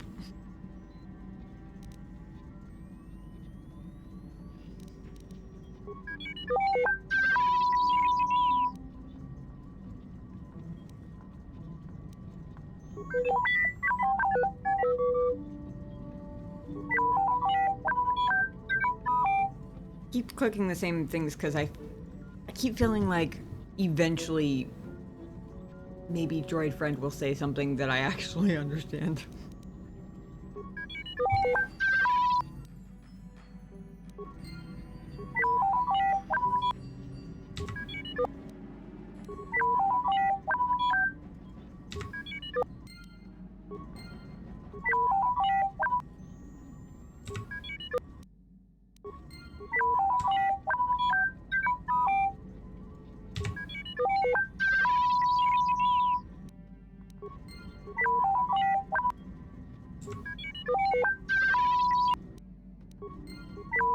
I'm wondering what no sounds like.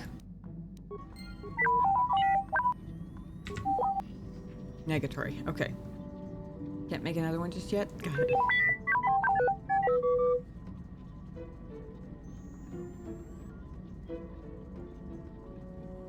Gotcha.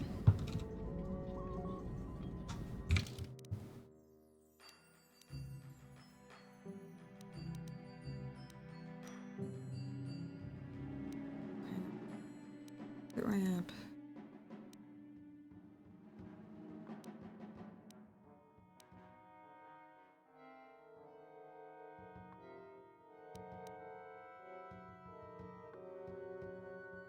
Here? On the map?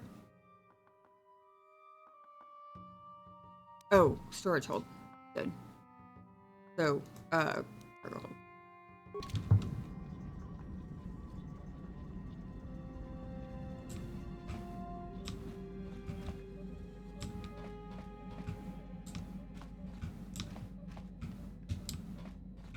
I'm gonna get so lost in here.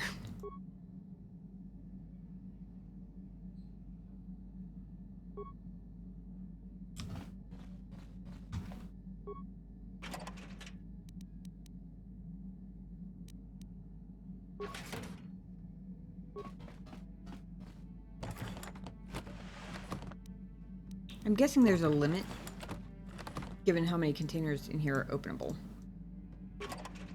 I'm guessing there's a limit to how much they can store.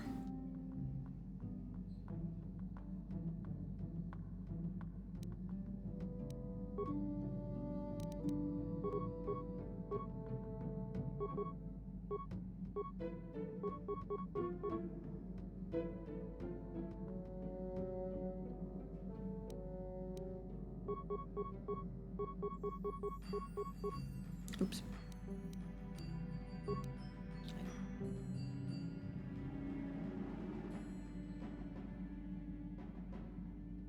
Oh, I can't get just one item, can I?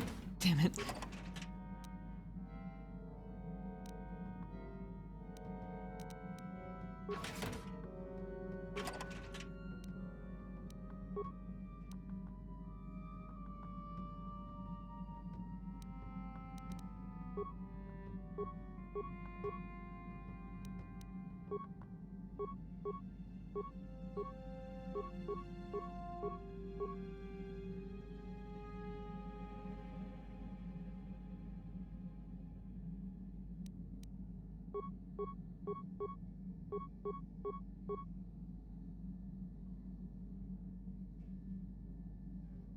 Not really, but you only choose about 1.5 asks. Good to know.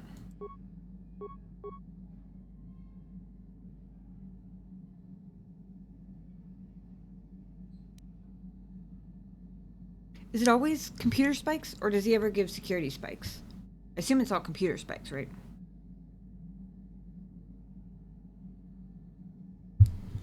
Spikes, nades, and stims. Gotcha.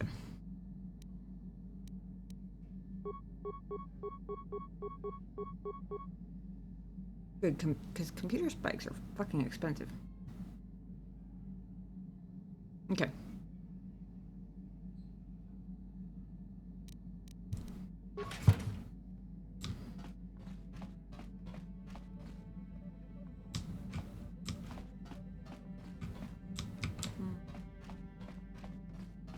Mr. Cantankerous. Yeah, what do you want?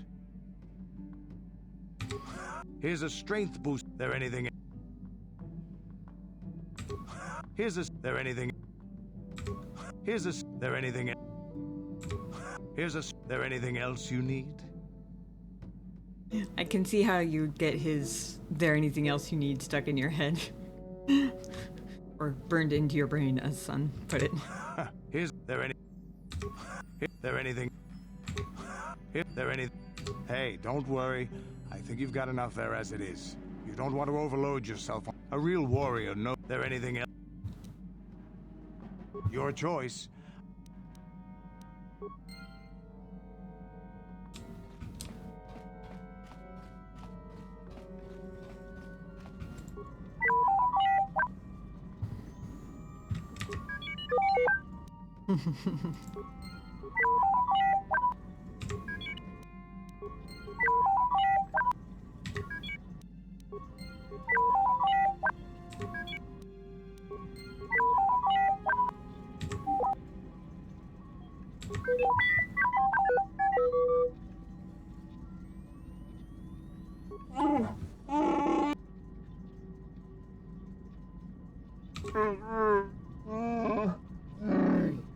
As memorable as "get out of my way." 1, 2, 3 pew pew noises.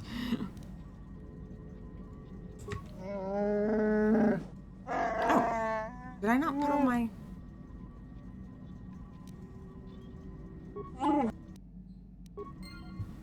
Did he give them to me all at once, or did I not put them all in the box? I thought I put them all in the box.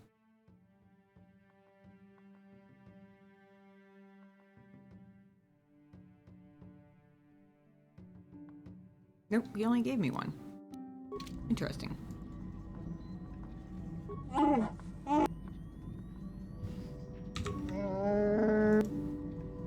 Okay. Apparently he doesn't want him banging around in the container either. Fair enough.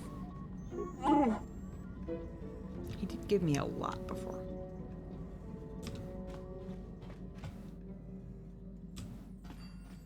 I just want to look at.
Gotta explore the whole ship, you know.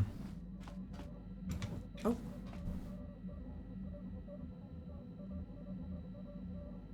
Galaxy map, the Evanhawk's onboard navigational computer. Destination is still stored in the Evanhawk's computer from the last trip Davik made with it.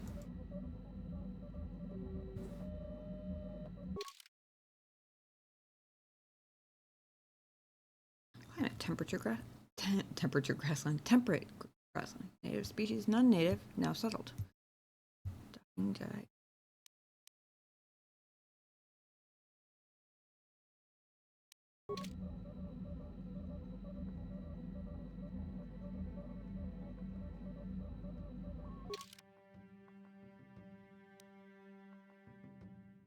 I'm already here. Was Dantooine the location Davik had saved? Or is there something else? Yes, what's on your mind?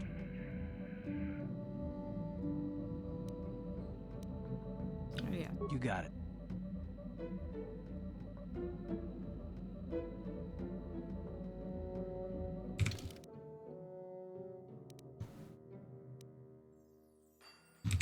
Oh, engine rooms. One place I haven't been.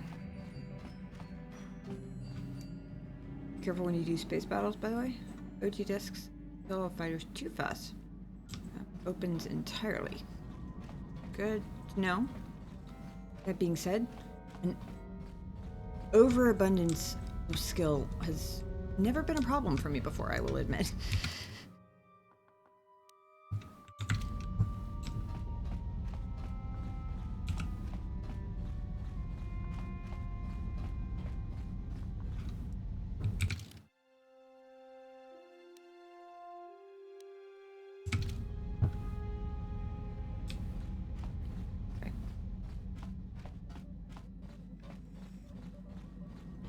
Give it about a month's worth of streams at least before I stop getting lost in this place.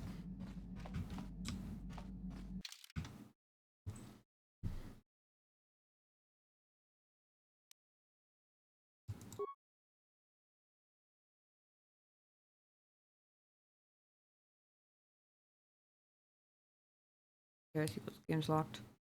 Skipping ahead, you're stuck. Gotcha.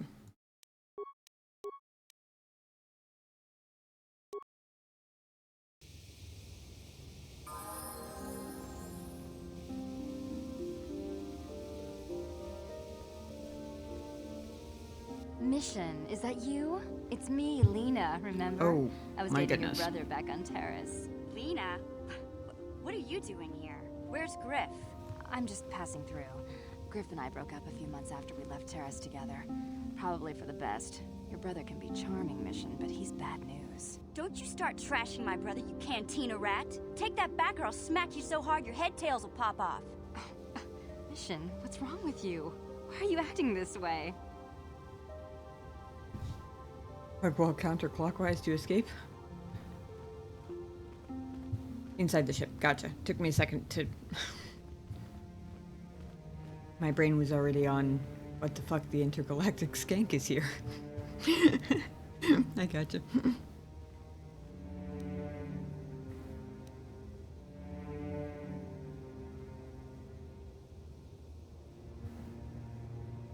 You took her brother away and left her all alone on Terrace? I feel like she'll appreciate the defense. You've got your facts a little backwards. Mission could have come with us if she wanted to. It was her choice to stay behind. You liar! Griff told me that you didn't want his little sister tagging along. That's why he had to leave me behind. Uh-oh. Is that what the Hutt spawn told you? I wanted you to come with us, Mission. I even offered to pay for your ticket. Why not? I paid for everything else while I was with that freeloader. But he told me you didn't want to leave Terrace. I said we shouldn't even go then. But he said we'd come back and get you after we struck it rich on Tatooine. Just another one of his lies. No, you're the one who's lying. Griff wouldn't... He wouldn't try to leave me behind.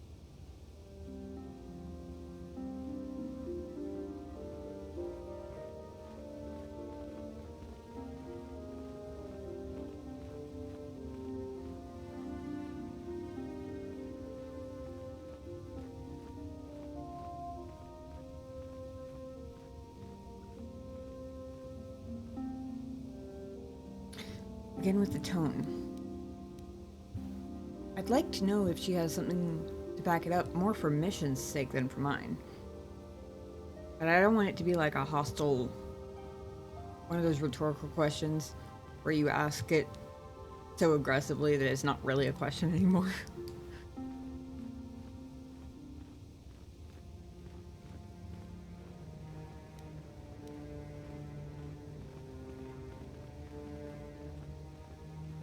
Why should we believe you, Lena? Think about it. If Griff wasn't trying to ditch you, Mission, then why didn't he tell you where we were going? After we left Terrace, he told me looking after you was holding him back. Oof. He was always looking to blame other people for his own problems. That's why he abandoned you. He did the same thing to me, too. As soon as I ran out of money, he started blaming me for all of his problems. Like it's my fault his get-rich-quick schemes never work out.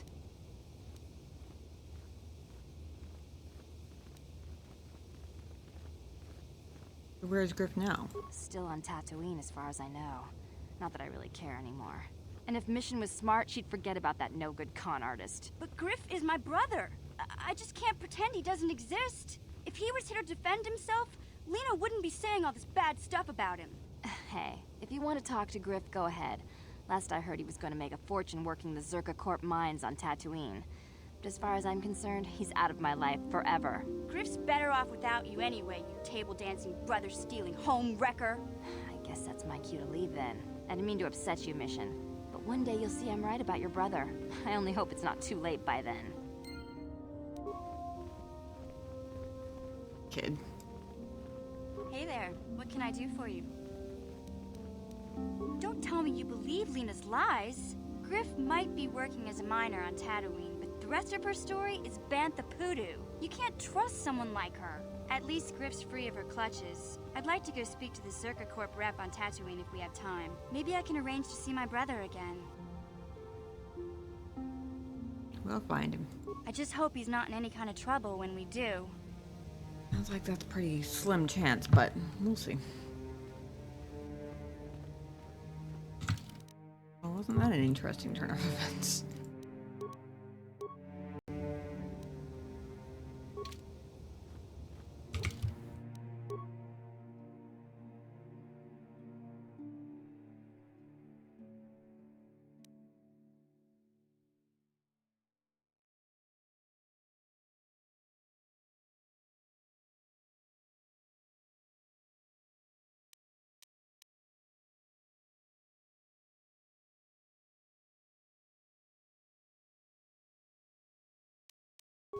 I guess it's quiz time.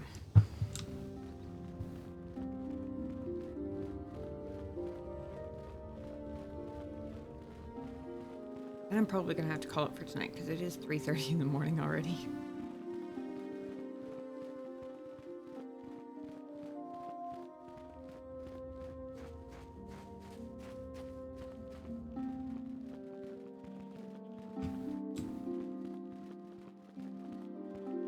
Whoa. Oh.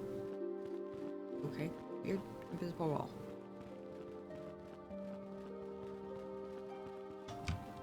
Greetings, my young pupil. Your progress has been most remarkable so far. Are you here to continue your training in the ways of the Jedi? Peace is alive, there's only passion. Peace is counter to emotion. Serenity is counter to passion, I think. Ready, continue. Soon your apprenticeship will end, and you will be granted the title of Padawan, the lowest rank of those within the Jedi Order. Yet first you must prove yourself worthy in the traditions and customs of our order, as handed down from master to pupil for 1,000 generations. You must successfully complete 3 tests before you earn your place among the Jedi.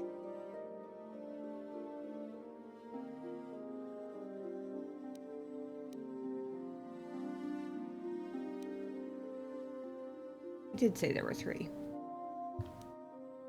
I mean, I'm ready for one of them. These tests will see if you have truly mastered the training you have been given, both mental and physical. Upon completing these tests, you will pass from Apprentice to Padawan and join in the ranks of the Jedi. First, I will test your knowledge of the Jedi Code. These tenets must always guide your actions. In everything you do, you must always be conscious of their wisdom. You must now prove you have a Jedi's understanding of the Code by completing these fundamental precepts of our order. There is no emotion.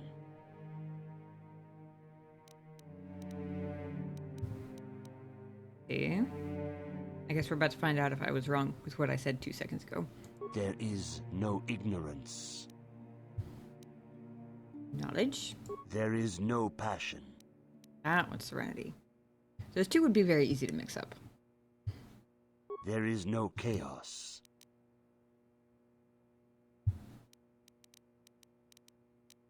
Harmony. There is no death. Just the Force. You have learned your studies well, Apprentice. It will not be long before you are a full member of our order. But first, you must pass the second test and learn about the most prized possession of a Jedi, the very symbol of our order, the lightsaber. The lightsaber is the traditional weapon of our order. It is a symbol of a Jedi's skill, dedication, and authority. And each lightsaber is as individual as the Jedi who wields it. The blade is made of pure energy, focused by polished crystals in the hilt. As the second test, each Jedi must construct her lightsaber with her own hands. And now it is your time. Speak with Master Dorak, and he will guide you through the choosing of a crystal.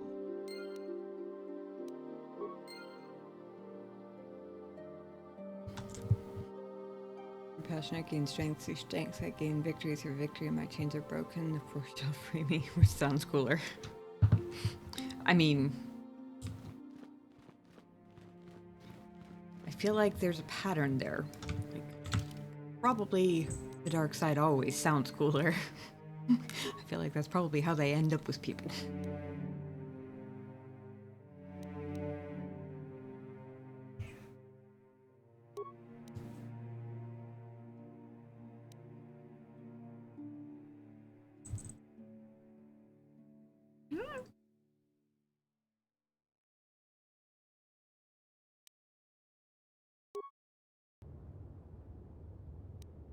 Yeah. Ah, you have come, young apprentice, at Master Zar's bidding.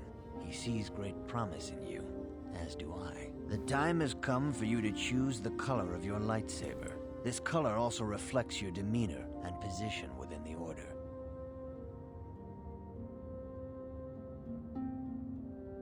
Hope I get to ask all these questions. Eek, a ghost. Ghost indeed.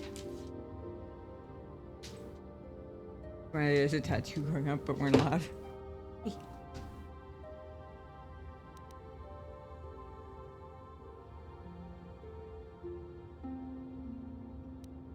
Playing with a receipt on Shinobi's desk. What colors are there? Blue is the color of the Jedi Guardian. Ah, I see. This Jedi battles against the forces of evil and the dark side. They focus more on combat training and use of the lightsaber.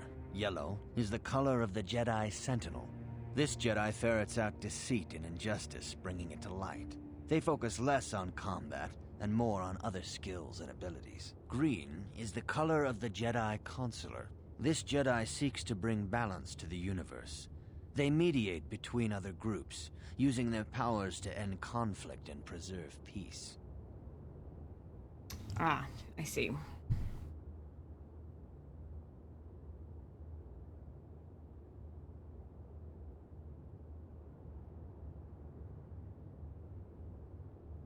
Yeah.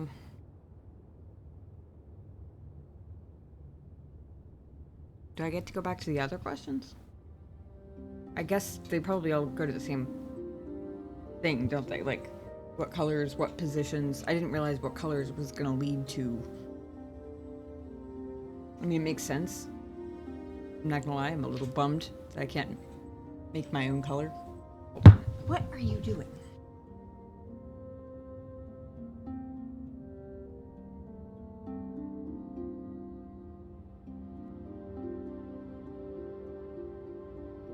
Whatever you're chewing on over there, I guarantee it's not for you.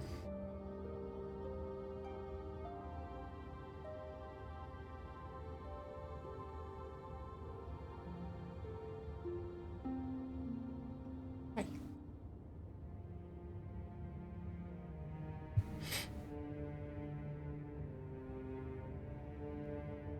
Wait a second, I just realized...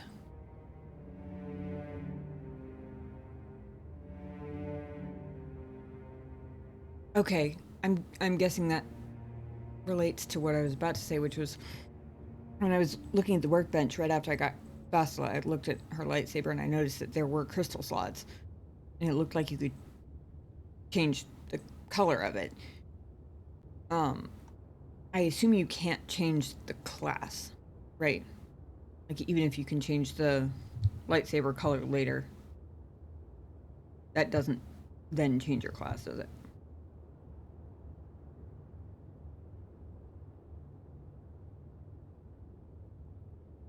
Learn effects. Class A's, okay.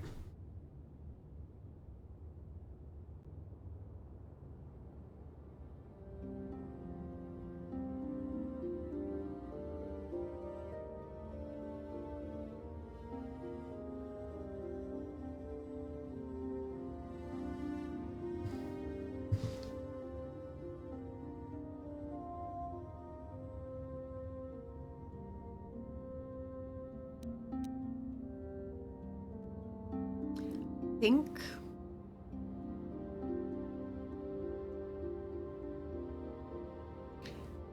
I'm inclined to go Guardian.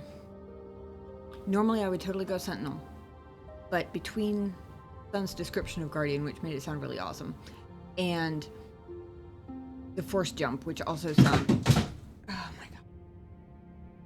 Cat, stop. Get off of there. Sorry, I have no idea how loud that was on the mic. Hopefully not too loud. I think it was a speaker off Genobi's desk. Hopefully it's okay.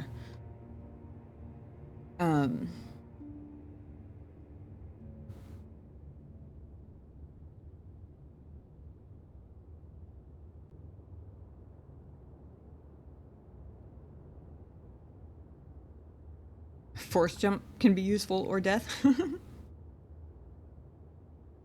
What do you mean Consular gets new powers?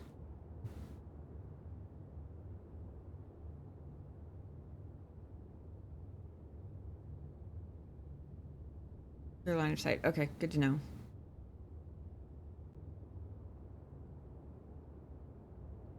Still, it sounds like a very satisfying way to resolve one of the more frustrating things about being a melee combatant, which is running across an entire hangar while people are shooting at you just to get to where you can hit them. You know, not thinking of any specific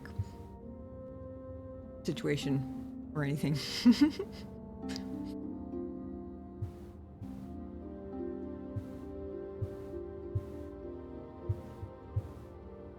Jesus dislikes you.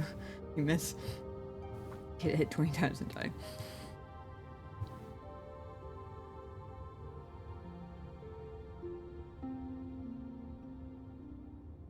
Plus blue kind of is on brand for me anyway.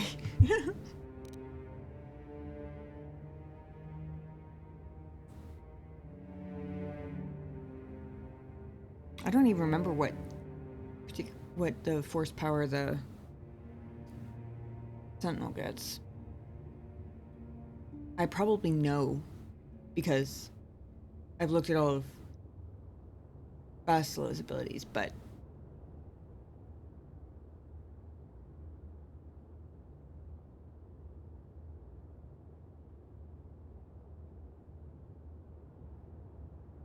Indeed. We shall see. I will now ask you questions, and your responses will indicate which class you lean most towards. I like A this. woman and her small child are beset by a desperate-looking group of thugs. They're menacing her with weapons, and she screams to you for help. What do you do? I always enjoyed, like, the personality career quiz type things, so...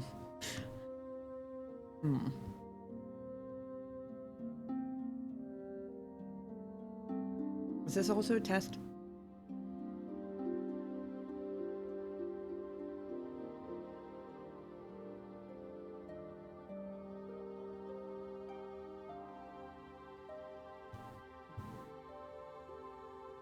Because desperate looking sounds like a trick question.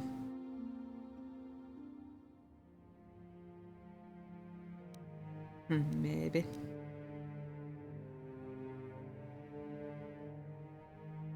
I mean, I'd want to find out why they're attacking her.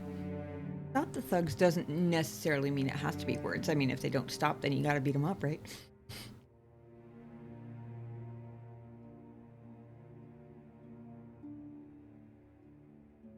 Elder Scrolls does that in all games up until Oblivion? Wait, did what? Your questions?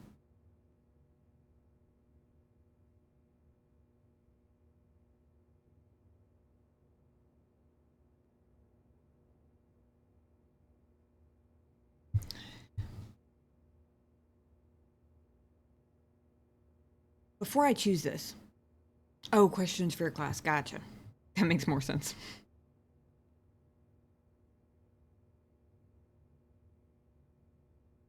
Question for clarification. Is this a career quiz or is this a test? The difference being, is it supposed to help me decide based on my playstyle? Or is it going to lock me into the result that it ends up with?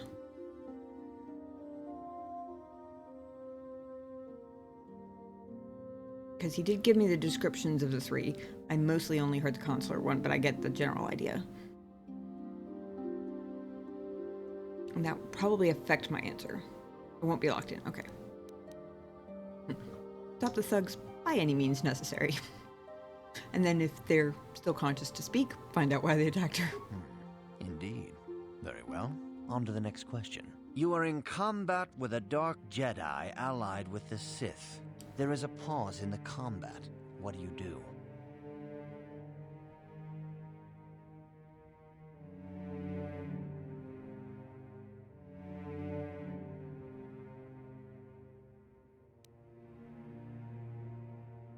Try to see a weakness in his technique.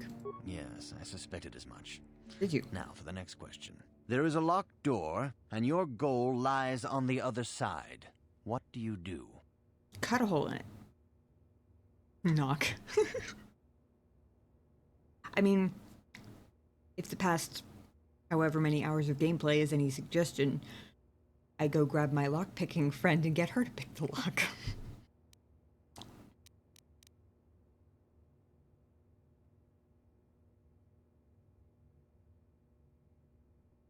But I think I've answered one per class so far, except for Guardian, so smash the door down. I am beginning to see a pattern here. Are you? Apprentice. Because I feel have like a I'm... feeling about what you would be best at. But first, the final question. You are the head of an enclave Tiebreaker, I'm on a guessing. contested world. The Dark Jedi have infiltrated and are causing unrest across the planet. What do you do?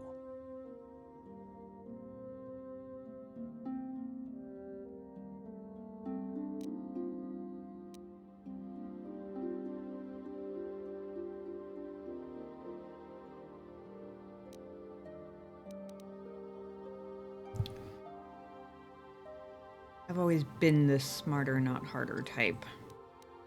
I'm guessing this is sort of a tiebreaker question, but if I'm not gonna be locked in, then D, pull a Malik. Try to lure them out into a trap. Yes, I thought as much. As I suspected, saying would that. be most suitable as a Jedi Sentinel. Which color and path do you believe yourself most suited to, Apprentice?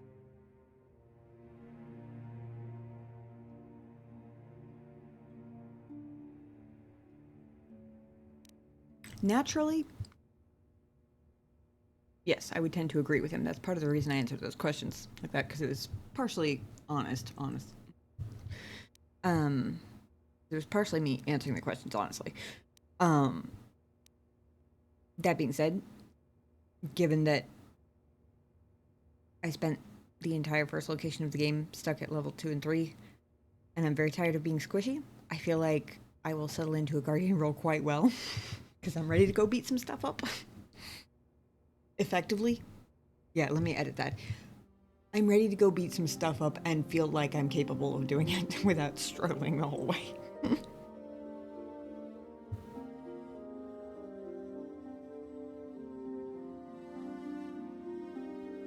Here is a blue crystal for your lightsaber. Okay.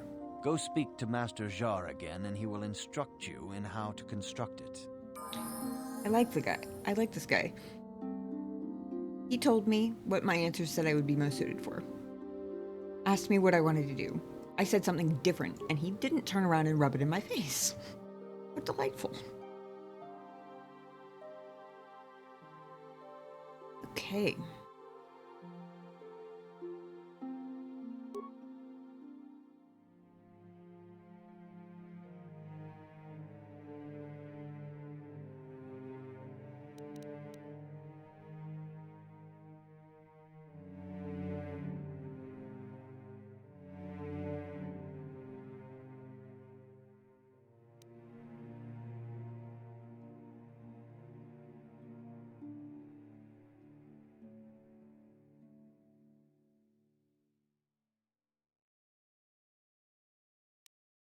Of course, Jedi wait until he leaves and talk crap. Well, that one guy talks plenty of crap straight to your face, too.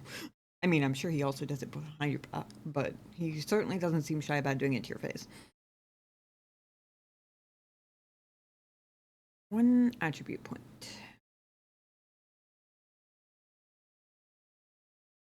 I'm gonna put it in wisdom. Bastila only has one a +1 wisdom if I remember correctly, at least currently.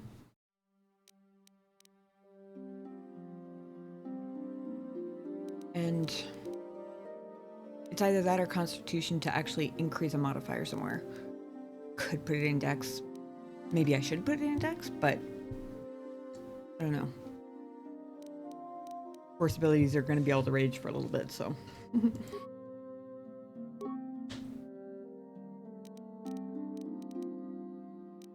Definitely. I only have 1 point. We're definitely going to the injury there. Oh.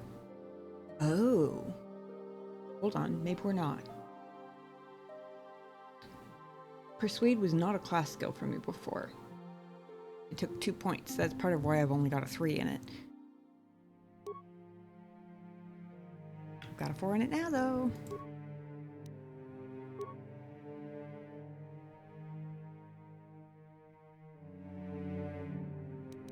And weapon proficiency, lightsaber. Woohoo!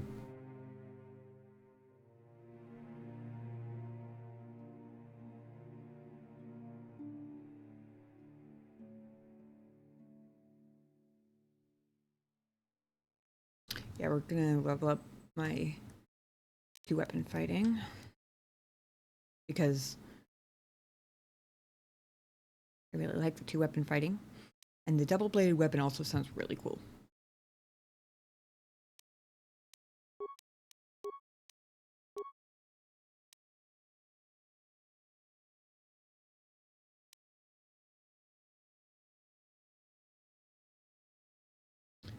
Okay, so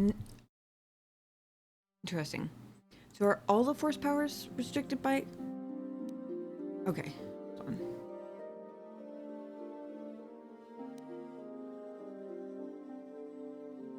Persuade is the only skill I can use a party member for, but I try to make up for it by taking Jedi mind chip power, which can be useful. These aren't the droids you're looking for. Yeah, speed sounds really good.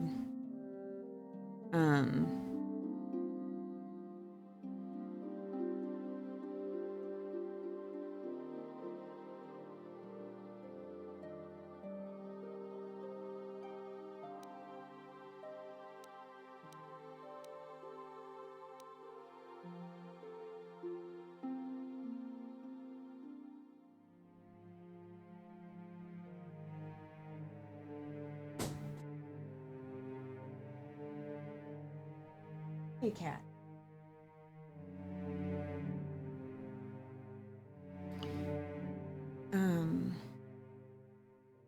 Does it? That's good to know.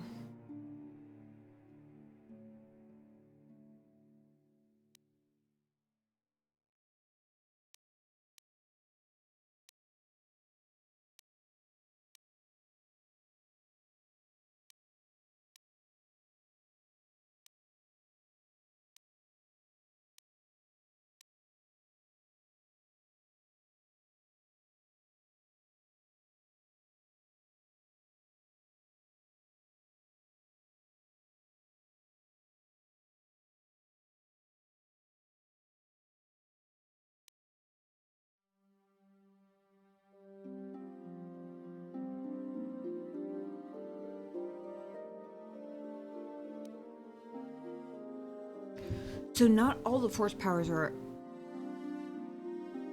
restricted by armor, but it looks like a lot are.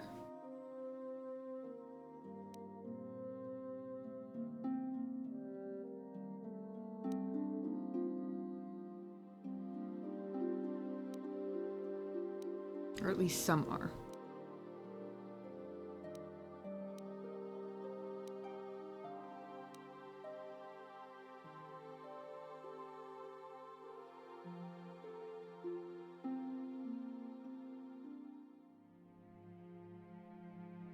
Love my dark side healer though. Oh, mostly the offensive ones. Ah, that's good to know.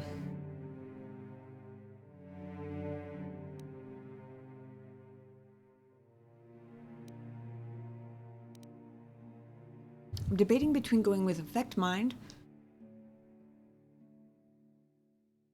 because it's not armor restricted, which means I can keep my armor and maybe I find, maybe I find an armor that, or at least I get to put off a level before I, oh wait, I've got 2 to pick. Oh, I guess I could pick both. Love rocking robes.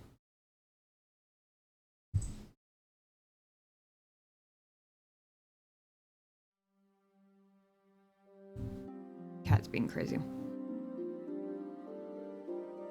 I think I just sold my last thing of...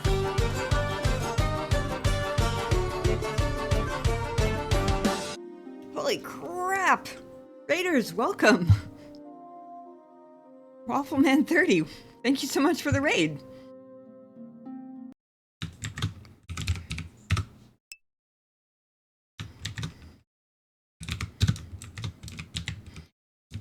Welcome in, guys. How's it going?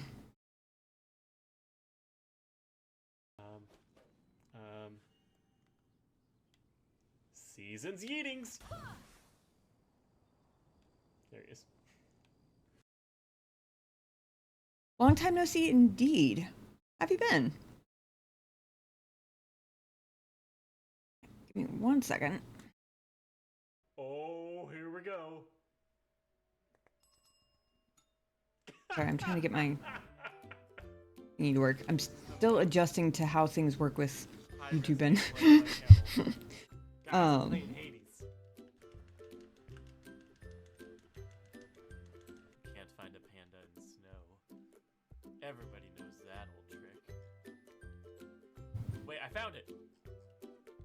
See you, panda. welcome in, guys. Sorry, my brain is a little bit dead.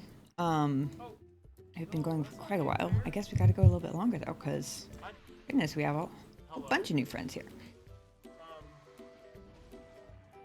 I'm still juggling OBS because I just recently started multi-streaming on YouTube and Twitch. I'm hooked on a feeling. That clip's still going. No. Interesting. My shout-out clips seems to be slightly broken. Kind of funny though. Not gonna lie. I'll have to remember to look at that later. Decent couple of years indeed. Nearly at the end of God of War. Getting ready for May 4th. Thought this would be a good place to stop by. Awesome. I appreciate that. We are not very far in. I was just overthinking how to spend my very first 2 force powers. Because you know, overthinking is what we do around here. How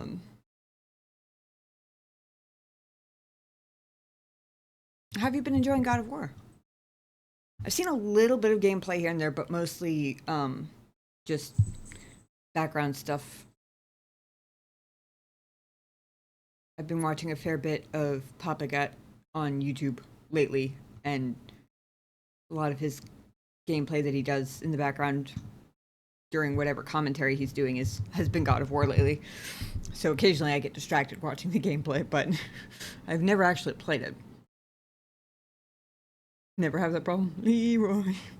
It's a masterpiece. Played the whole series on stream leading to this game. Oh, that's fun. That's a lot of fun. I love doing that. I'm not gonna lie, part of me is a little bit sad that this is the last of the like big BioWare series that I'll get to play through for the first time on stream. Obviously I can go back and replay, but there's never anything quite like that first time, you know? Has actually been playing God of War as well. Find a way to emulate them all. We've got the new ones. Nice. How many are there?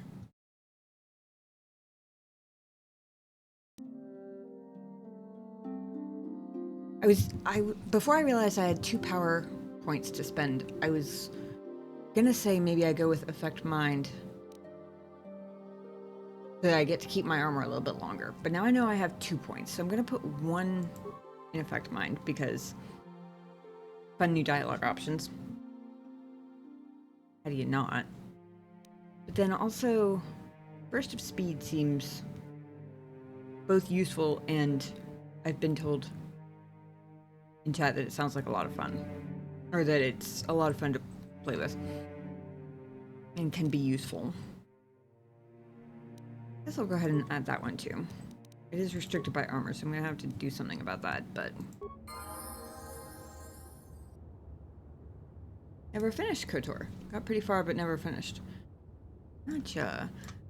I'm quite enjoying it so far. It's a little bit of a throwback in terms of, like, the dialogue seems a lot more like, Dragon Age Origins.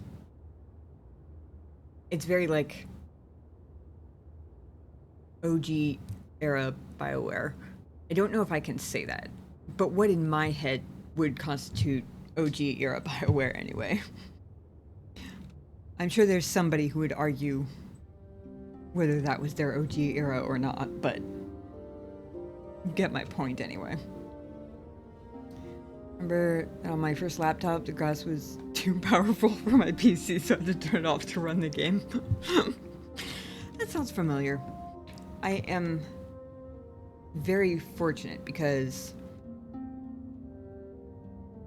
every time Genobi upgrades his setup, I also get an upgrade by extension because I get whatever he's upgrading from. So I am, as of a month ago or so, running a more powerful setup than I have ever owned in my entire life. And the computer prior to that was also a more powerful setup than I had ever owned in my entire life up to that point.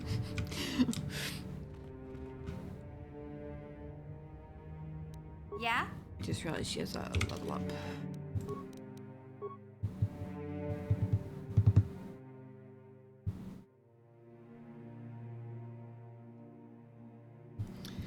And says there are thankfully more RPGs like this, just not made by BioWare. Oh. See, that is a good thing. That is a good thing. I'm glad it's not a BioWare... I'm glad BioWare doesn't have a monopoly on the story RPG magic. You've just started, chances are you haven't met one of my favorite characters from the desert planet. I don't think I've been to a desert planet yet. Unless Terrace was a desert planet and I didn't realize it. This one was described as temperate, so I don't think I have been there yet. So no, probably not. Give her point in intelligence, I think. She's my skill monkey. So intelligence is useful for a lot of stuff for her.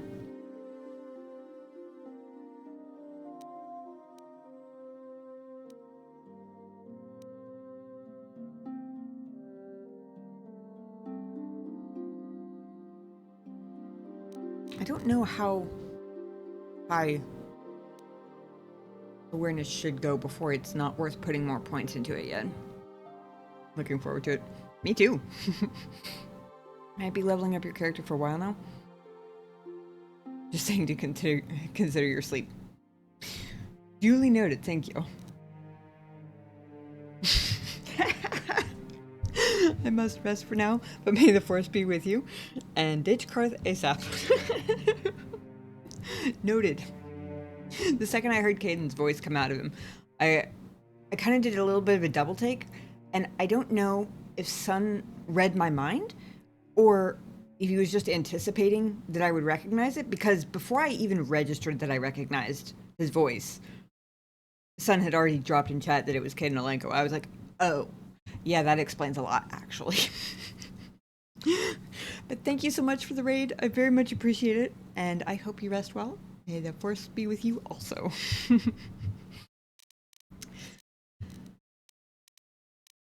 I am probably not going to do more than one level up on my character tonight. I'm going to poke around a little bit and try and make my lightsaber. Stay on a little bit longer because we just got a raid full of new friends. So, you know, got it, right? Perfect excuse to stay up and play games a little bit longer or something.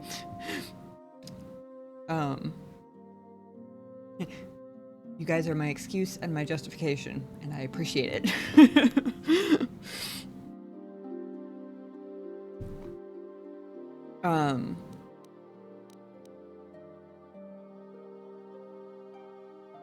We'll do a little bit more. I'm trying to figure out what...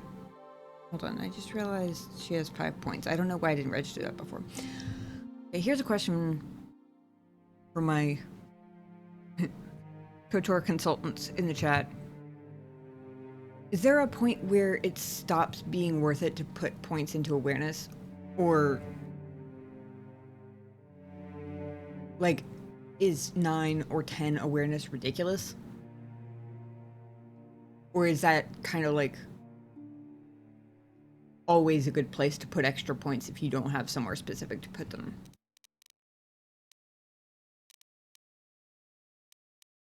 Can't give her any more points in computer use. It's a little unfortunate, but that's okay. Give her a point in demo. Oh! You have excellent timing, kitty cat. For our new friends in chat, this is Ghost. He has his own command and everything, which I will now type one-handed, left-handed. There we go.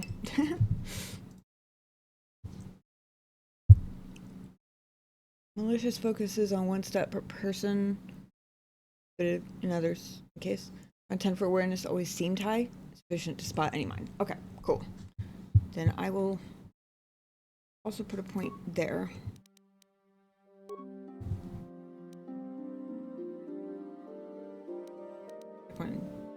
Last one in demo, but I'll stop worrying about it when I get to 10. Thank you. I don't even know if there is a max, but clearly if there is, it's not 10, because he does have more. Okay.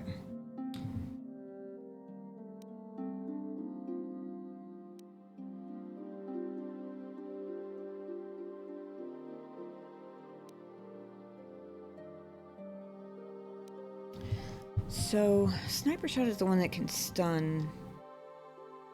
Which defense by 5, but it doesn't have a penalty to hit.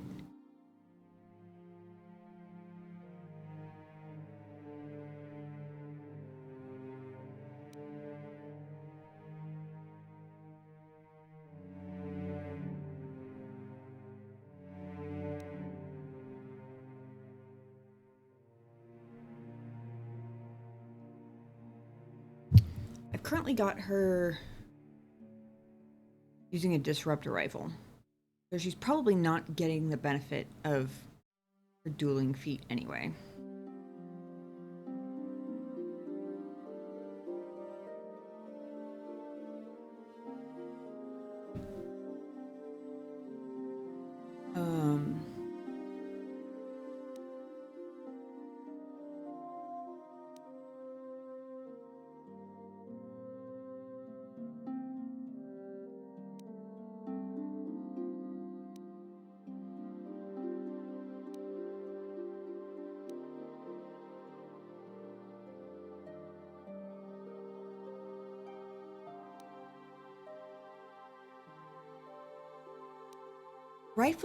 Rifle types and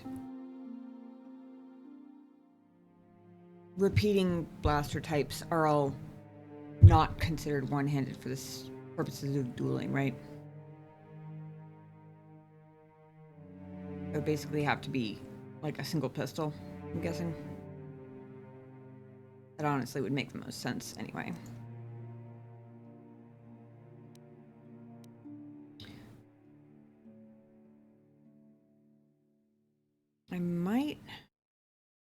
I'm debating a second skill for her versus...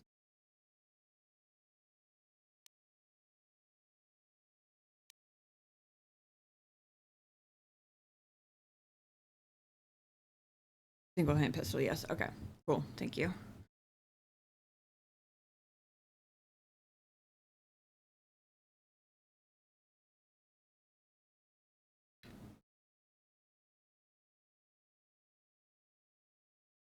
I'm debating between giving her another level in blaster pistols and basically committing to switching her to a pistol versus expanding her skill range a little bit. She currently only has regular attack and sniper, which has worked out okay, but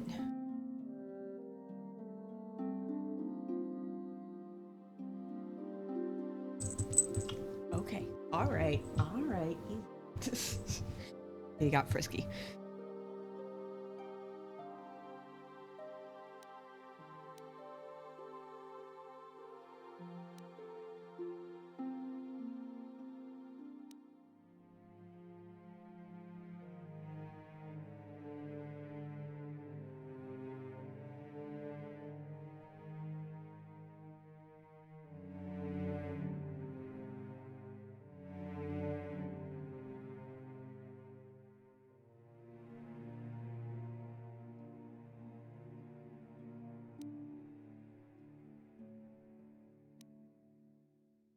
Technically, if I give her another level in blaster pistols, she only gets +1 to attack. But if I give her another level in dueling, she gets +1 to both attack and defense. Over the +2 she already has. Fine. We'll max her out in dueling and actually switch her weapon. I guess. Hi.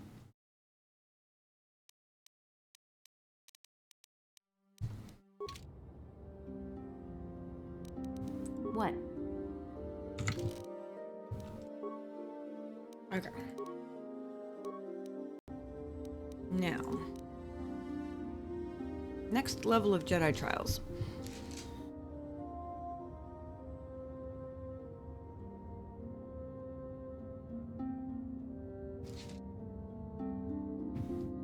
Return to Master Jar.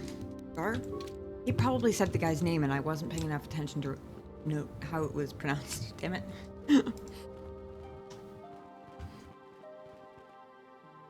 Ah, good. Now that you have selected your crystal, we shall begin the construction of your lightsaber.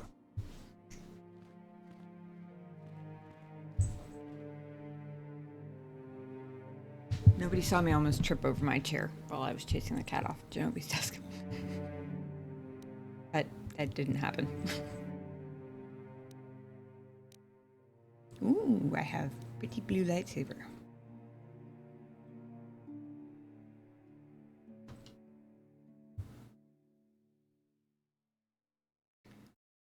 Properties can vary with the type of focusing crystal used in construction, of which I have none.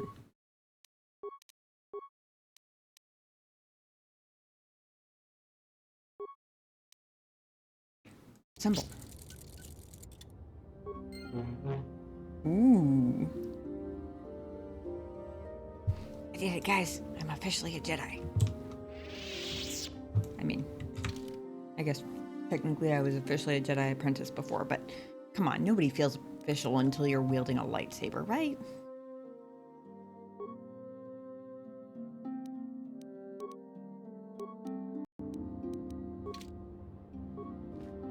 You have done extremely well in constructing your lightsaber, Apprentice. Your crystal seems to have been set perfectly. It is rare indeed for that to happen the first time one constructs their lightsaber. I always was a bit of an overachiever. Very rare, found only in certain caves strong in the Force. By adding crystals to your lightsaber, you can alter or enhance its properties. There have even been unconfirmed rumors of certain Force-sensitive caves here on Dantooine that may hold these crystals. You can flourish it with X. I did that an unhealthy amount. Oh boy. You guys are gonna get so tired of the sound of this lightsaber. Exploring, you'll find some real gems. Ooh.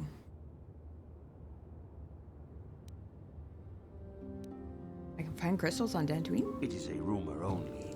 I do not know if there's any truth in it. Time But to you go must treasure learn hunting, first guys. to use your lightsaber and take care when drawing it. Your lightsaber identifies you as a member of the Jedi Order. With such recognition comes honor and respect, and the attentions of dangerous enemies. The Sith and Dark Jedi will seek to destroy you, Apprentice. And you must prove yourself worthy in battle against a foe who also wields a lightsaber. Are Oh, you boy. ready to face the final challenge, Apprentice?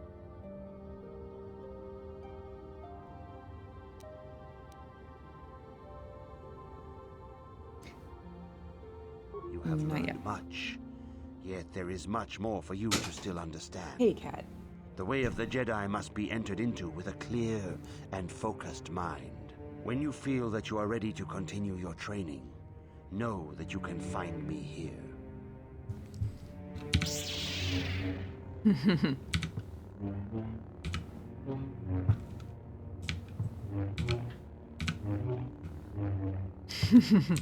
Okay. I will say... Cat, what the hell are you doing? He's finding literally every loose thing he can find on Shinobi's desk and knocking it off. Because of course he is.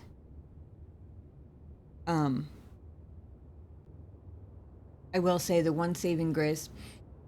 Can you do it as you run, by the way? Excellent. The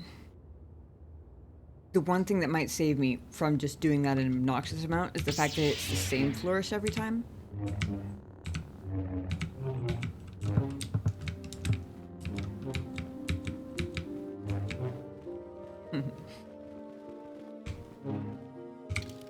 Hang on, I mean...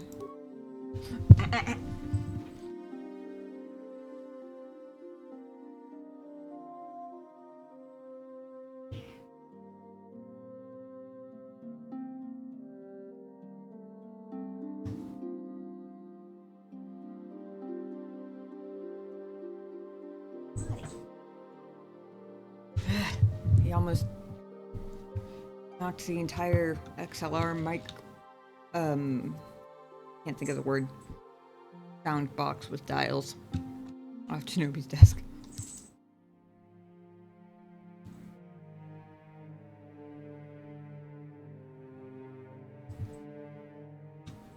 $2x?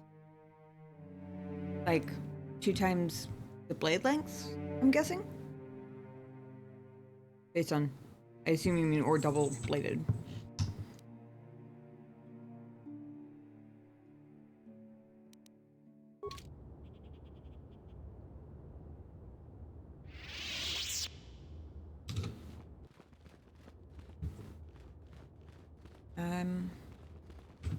Greetings, Apprentice. Though I understand you shall not have that lowly title much longer. Master Jar tells me that your progress has been remarkable. Soon he feels you will attain the rank of Padawan. Then you will truly be a full-fledged Jedi. How are you enjoying your training?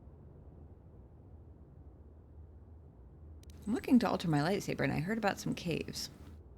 There are caves on Dantooine that hold those rare crystals. But be warned, Apprentice, they are dangerous.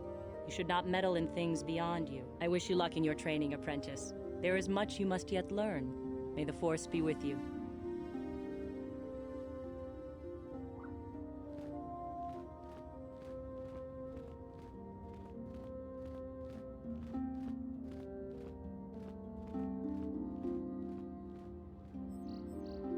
Dual or double? Three.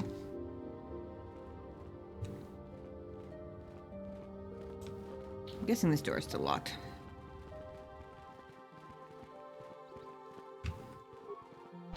Yeah, okay. Fair enough. Guess I have to actually finish.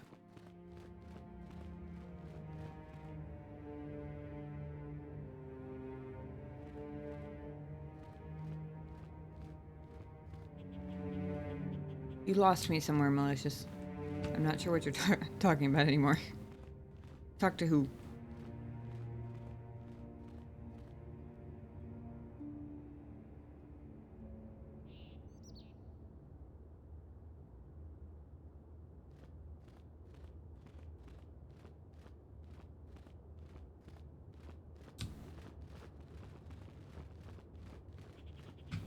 Oh, what's her name?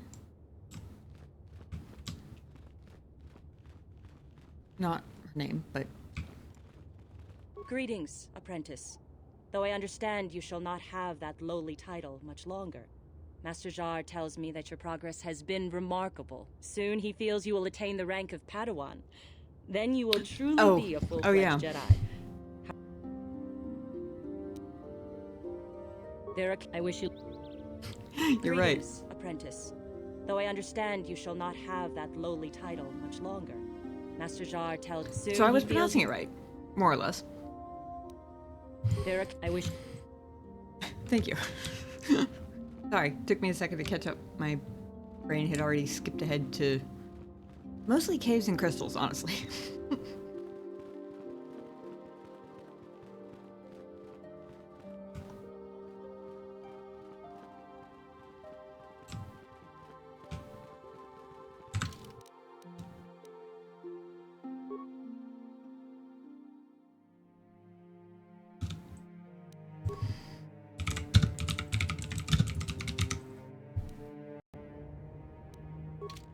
I am not at all confident about this combat test. Greetings, Saving my first. young pupil. Your progress has been most remarkable so far. Are you here to continue your training in the ways of the Jedi? Yes. For every Jedi, the threat of the dark side is always present. You must truly understand this before you are accepted into the Order. You must see the corruption of the dark side for yourself. Even here on Dantooine, there are places where the dark side holds sway, twisting and tainting nature itself. The ancient grove once used for deep meditation by the Jedi is now tainted. A wave of darkness perverts the region around it. The Kathhounds in the area have become savage and ruthless. They have become a threat to the settlers, a threat the Jedi have promised to stop.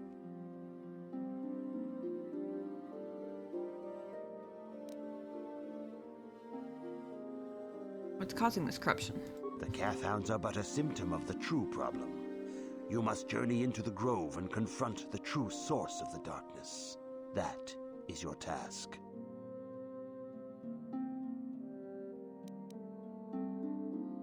Do you have no other guidance? Basically the polite Jedi way of saying you know more than you're telling me. I can say no more. Some things you must see for yourself. None of the other Jedi at the Academy are permitted to help you in this task. But remember this, my young apprentice. A Jedi acts with patience and care, and those on the dark path are not always lost forever. The dark side still taints the ancient grove. Your lessons cannot continue until the spreading corruption of the dark side has been stopped. This is your task, apprentice. May the Force be with you. Okay. What level do you guys recommend I get up to before I attempt this?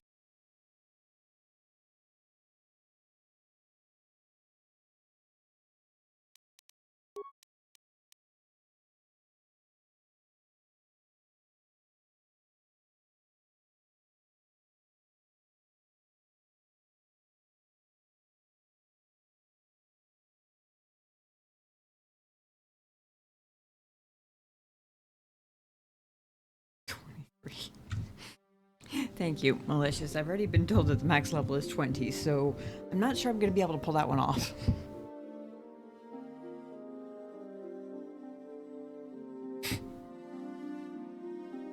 Pop them all. Got it.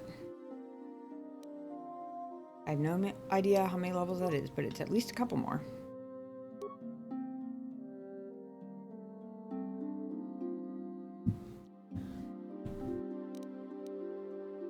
Put a point in Persuade, but I've only got 2 in Treat Injury.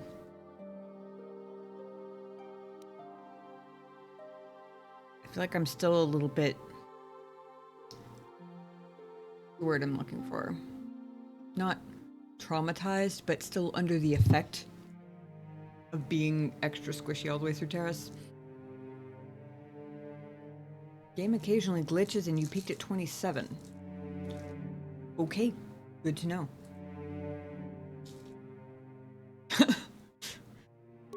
I'm gonna put a point in Treat Injury because it seems like a bad idea to leave that one too low.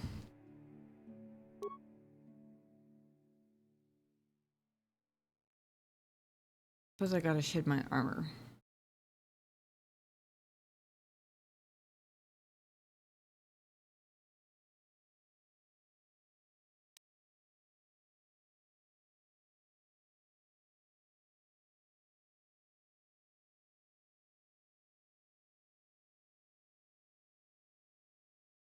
When they say attacking characters level, do they mean Jedi level or overall level? You ran away from the cat cam. Got it set up all for you.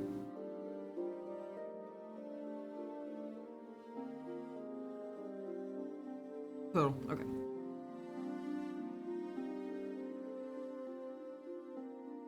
The cat has rebelled against the cat cam. He was attempting to push it off the desk.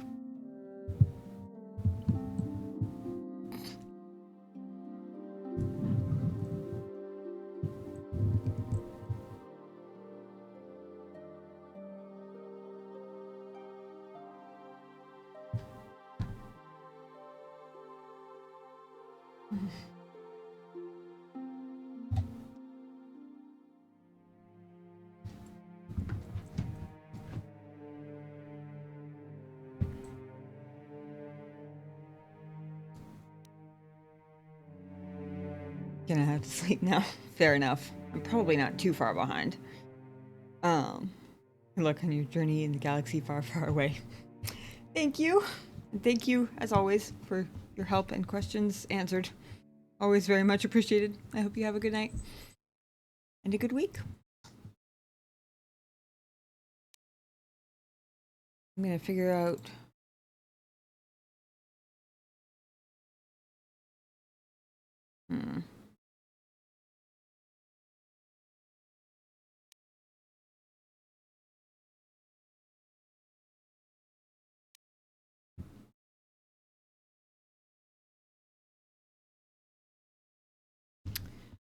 Having A range something also seems like a good idea. One second, I gotta figure out what the cat's eating.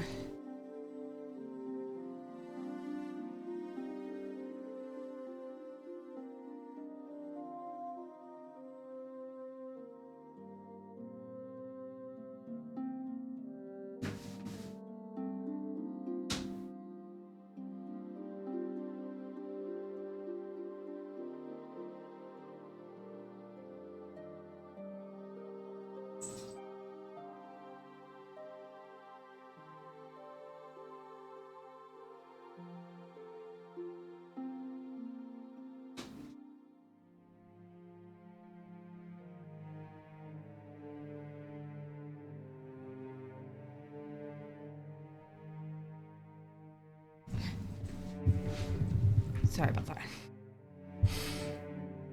Ay, ay, ay. I feel like I should do something to make up for the fact that I'm gonna have to take my armor off.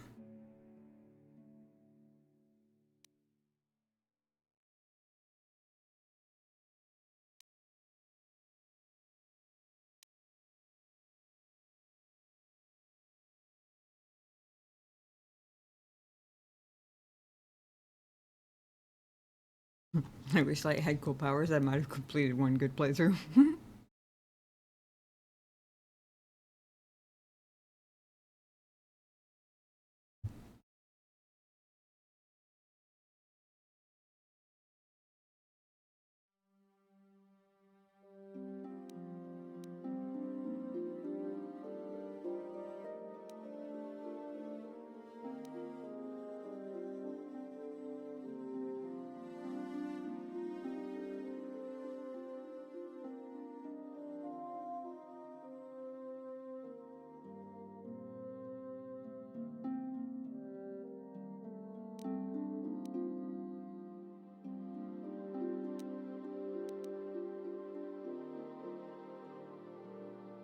I need some range.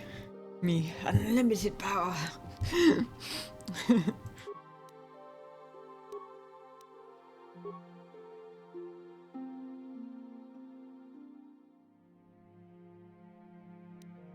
Do at least one more level.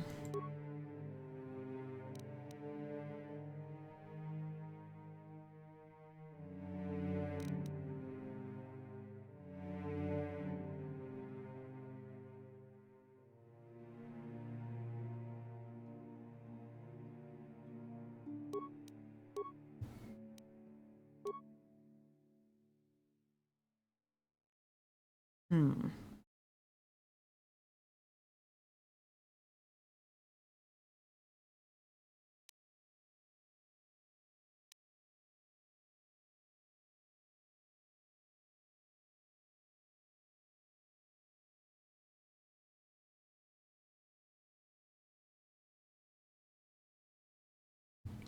+1 bonus all saving throws. Really seems pretty good. So does +1 extra vitality point. I'm guessing I'm never going to unlock these, right? The ones that are prerequisite level 4 or 8. I'm guessing those are scout levels, not Jedi levels.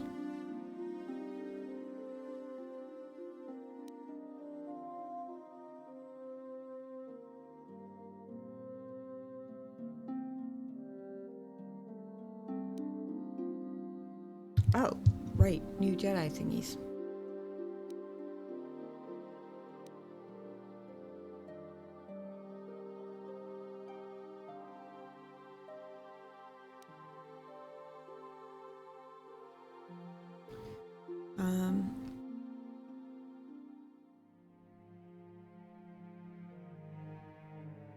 This is distance almost instantly receives +2 hit. Ooh, that's cool. Automatic when wielding a lightsaber. Targeting opponents with standard melee attack from more than 10 meters away. Oh, that's the improved force jump. Oh, that's cool.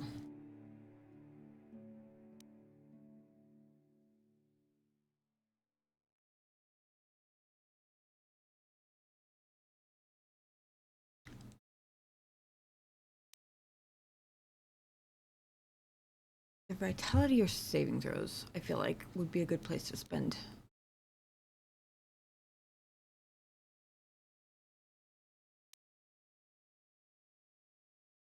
Actually, the melee attack stuff works for lightsabers too, right?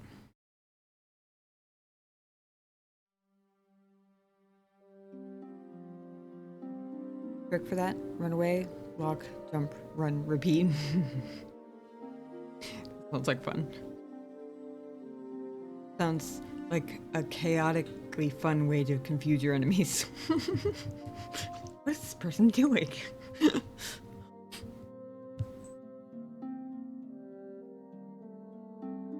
I've been rather enjoying the power attack. Not only because I keep freezing myself halfway through a flip. By accident.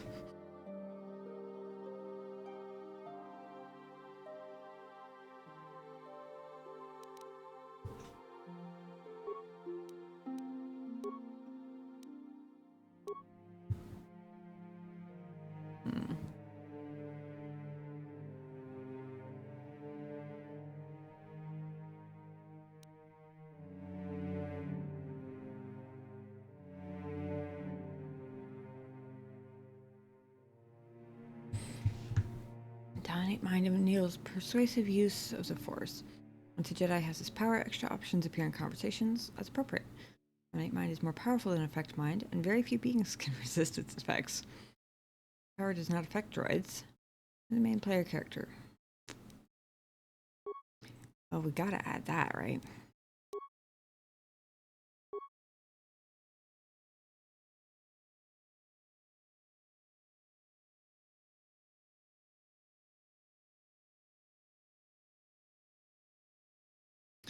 The amount of points I need for my next level up is still less than my current XP, but it's more than half of my current XP. So if my very sleepy brain is mathing this right, it means I have 1 level up left?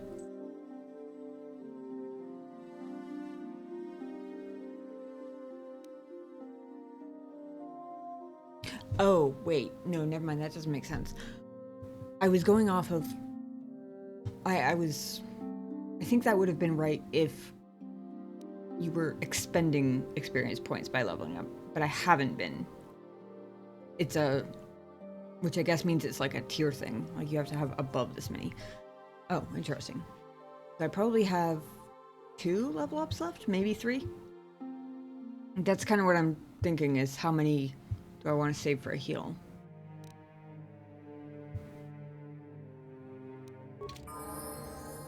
And try it with this.